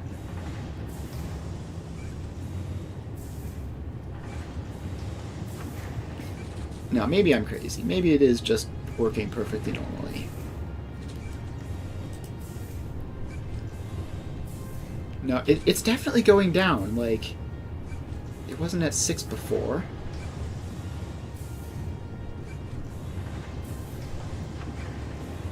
Like, it's never been as low as 6 in this whole cycle. Like, it's oscillating, but I think it's oscillating in the downwards direction.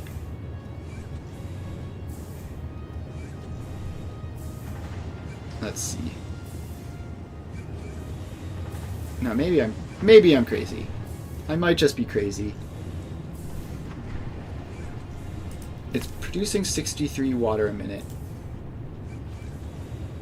This is definitely using 63 water a minute. So that oscillation should be imaginary.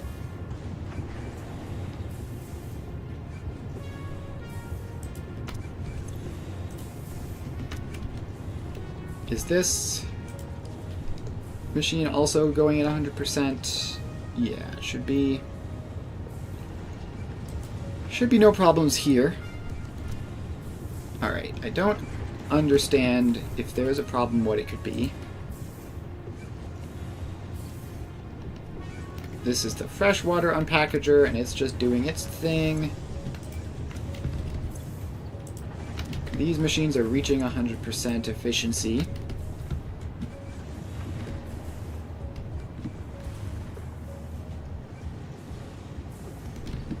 Alright. It's not an output block problem, is it? No. Definitely not. Although maybe. Maybe it is. Maybe there's some block on the scrap output or something. Alright, so the scrap is going just fine.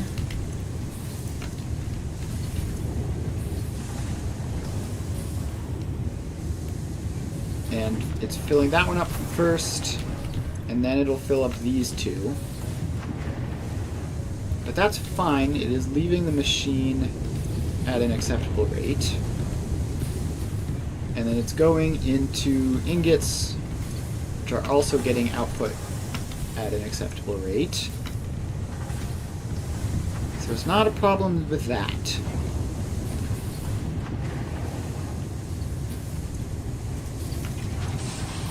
Yeah, man, I don't know.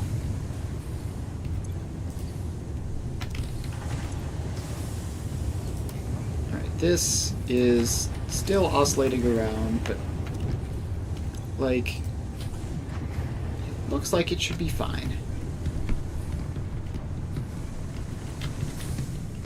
Is the same thing happening on the other floors? Like, is that just one floor that's having that problem? No, it's multiple floors. Okay. Wonderful. So let's just do that. I'm going to have to spend ages staring at this to figure out what's going on. Okay, but this one is working. Why is this one working and the other ones aren't? What is the difference between the lower floors and the higher floors? Is this... No, this is still working. Was there some fix that I made in the lower floors that I forgot to make in the higher floors? Are all of the lower floors working? That's another good question. You are working just fine. Drop down a bit more.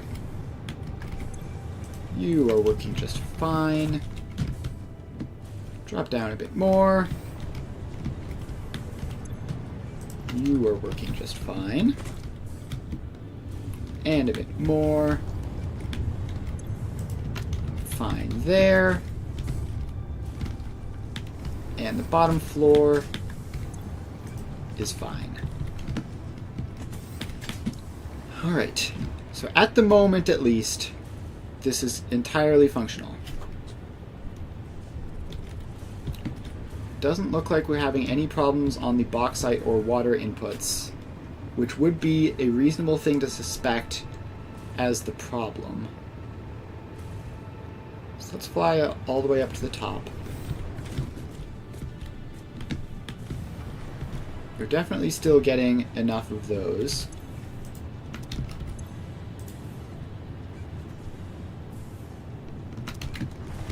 Alright.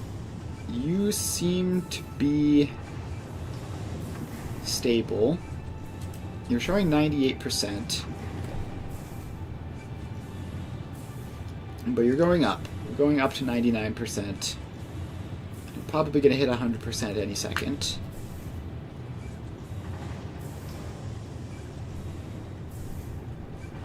Yeah, you've hit 100%. And I've seen it go as low as 6, but I've never seen it go as low as 5, so maybe it is just stable. Yeah, I'm seeing a lot of the same numbers over and over again in there.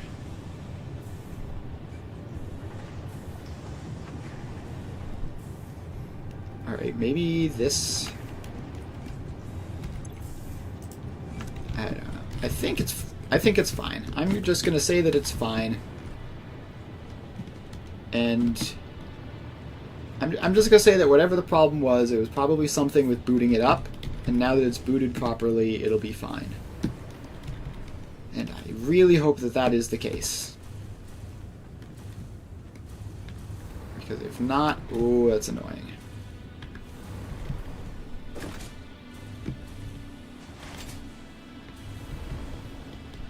Alright, so now we should theoretically be getting enough ingot production. So hopefully our whole aluminum setup should start working now. Now let's go investigate some other things. Thermal propulsion rockets. Have we produced any of these?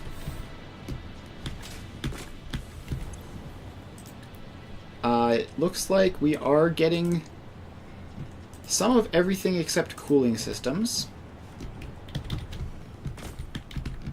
Did I not set the... Did I not set the thing for cooling systems? That is set to unload. I might not have changed the smart splitter on the dimensional storage over to focus to factory use. So let's hop over there and see if that is indeed what happened. It's the farthest one, so it's the most likely for me to find a squirrel or something and get distracted. And yeah, that's exactly what happened. Center any right overflow. Alright, problem solved.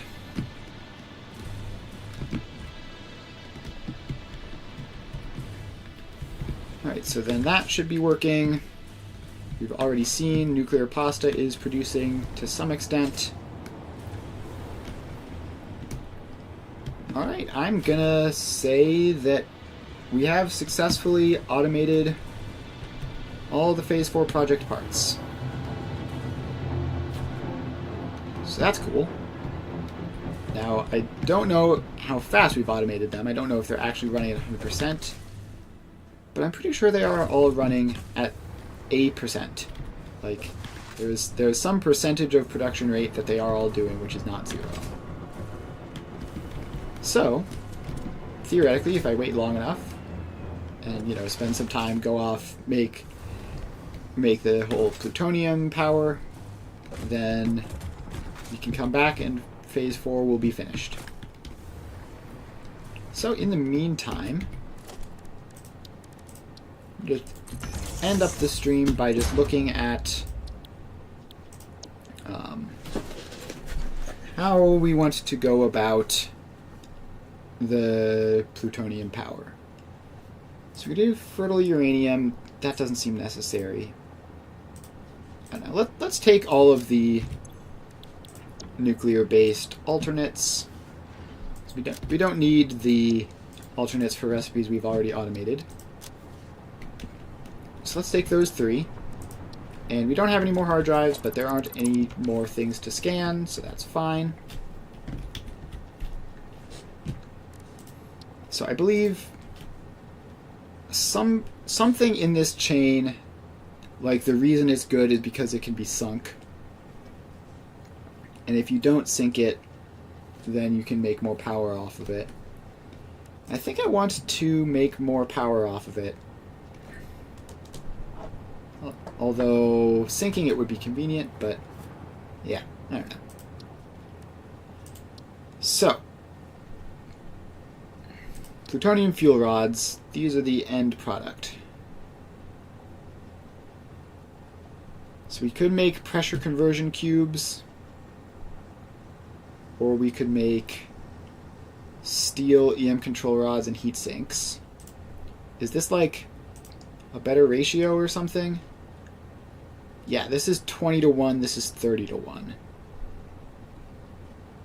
But we have to make pressure conversion cubes, which are a bit of a nightmare. Whereas all 3 of these things are relatively simple. Like, this is just steel. This is just some basic stuff. This is just some basic stuff and aluminum. Really, there's no non-aluminum heatsink alt. Bit of a shame. I would have loved a non-aluminum based heatsink alt. Alright, so let's do this one, because pressure conversion cubes suck and I don't like them. And we're just not going to do them. So, encased plutonium cells. How do we do that? Alright, plutonium pellets and concrete. Or non-fissile uranium and aluminum casings. So theoretically, I'm already going to be making aluminum casings for this, because I need the heat sinks. So I could just have rubber, or I could just make ingots and then transform them into casings or encased or all-clad sheets, depending on what I need. We'll think about that a bit in the future. So now the question is making it plutonium pellets better? So instant plutonium cells is 150 non-fissile uranium to 20 encased plutonium cells equals a ratio of 7.5 to 1 plus aluminum casings, which who cares, and the pellets are 2 pellets to 1 cell, and alright, so it's 100 NF uranium to 30 pellets, not 330, to 30 pellets to 15 cells, right? It's 100, it makes 30 pellets.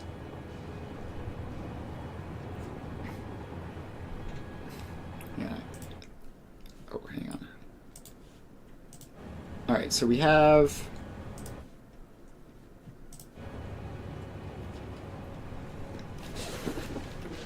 100 non-fissile uranium plus 25 uranium waste to 30 pellets, and the pellets 30 are 2 to 1, so that's 15.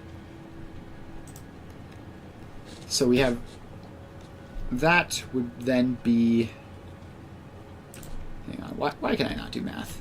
100 divided by 15 is 6.667 to 1 equals 6.667 to 1. But non-fissile uranium, this recipe also requires 25 uranium waste,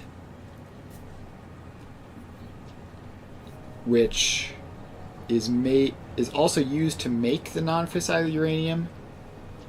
So in terms of waste disposal, how much waste does each alternate use? So then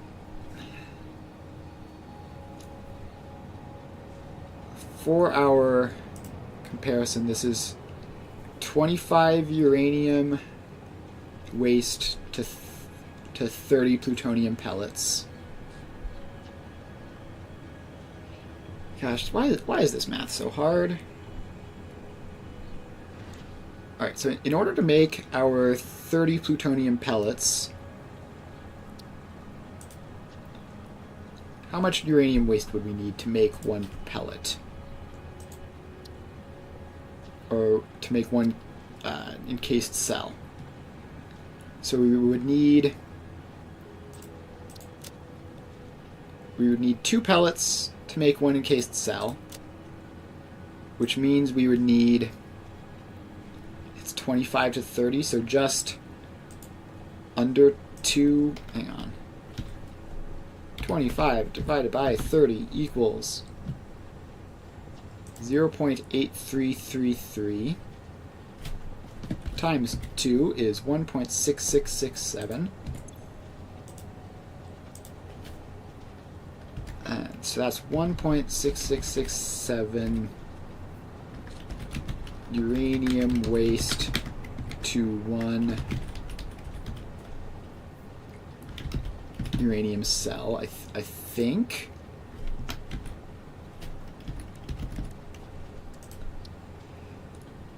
Alright.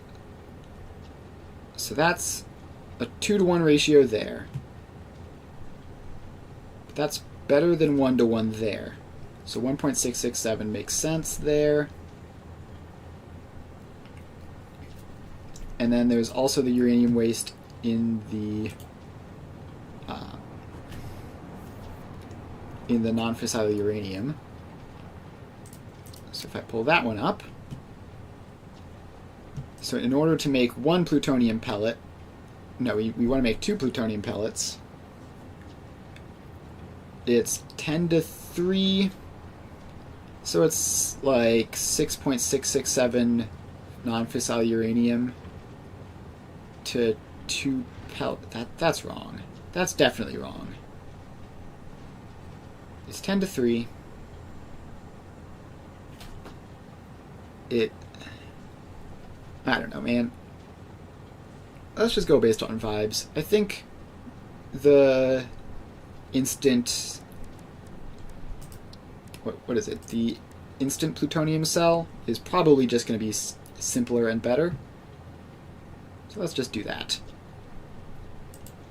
So we're going to have to make a bunch of non-fissile uranium, which will use all of our uranium waste, and it'll be easy. And we'll also need nitric acid and sulfuric acid, and some of this other junk too, like silica. This outputs water, which is probably fine. That probably just goes back to the nitric acid, right? Alright. So the thing we're going to need to do, which is going to be more difficult, is we're going to need to create this like in the same ratios.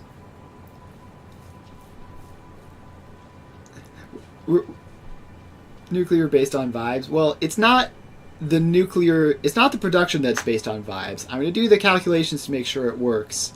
It's which recipe I'm going with that is based on vibes. Like, which one of these two is better? I don't know. This one seems simpler, so I'm going to do it. Alright. So the tricky part is,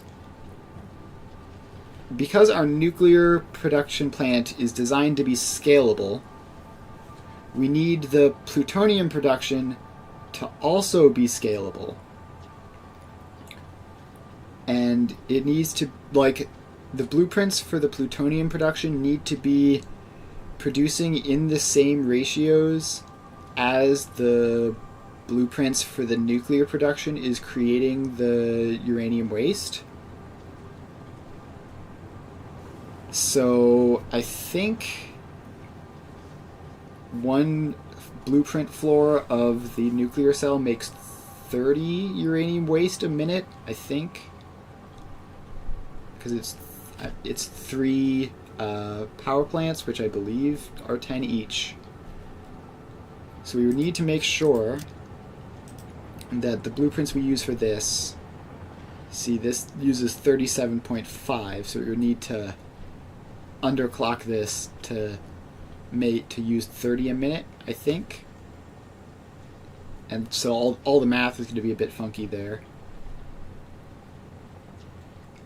There's going to be a lot of weird numbers in this setup, I can tell.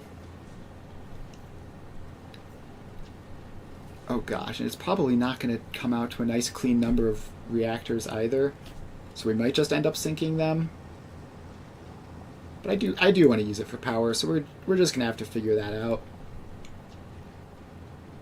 Alright.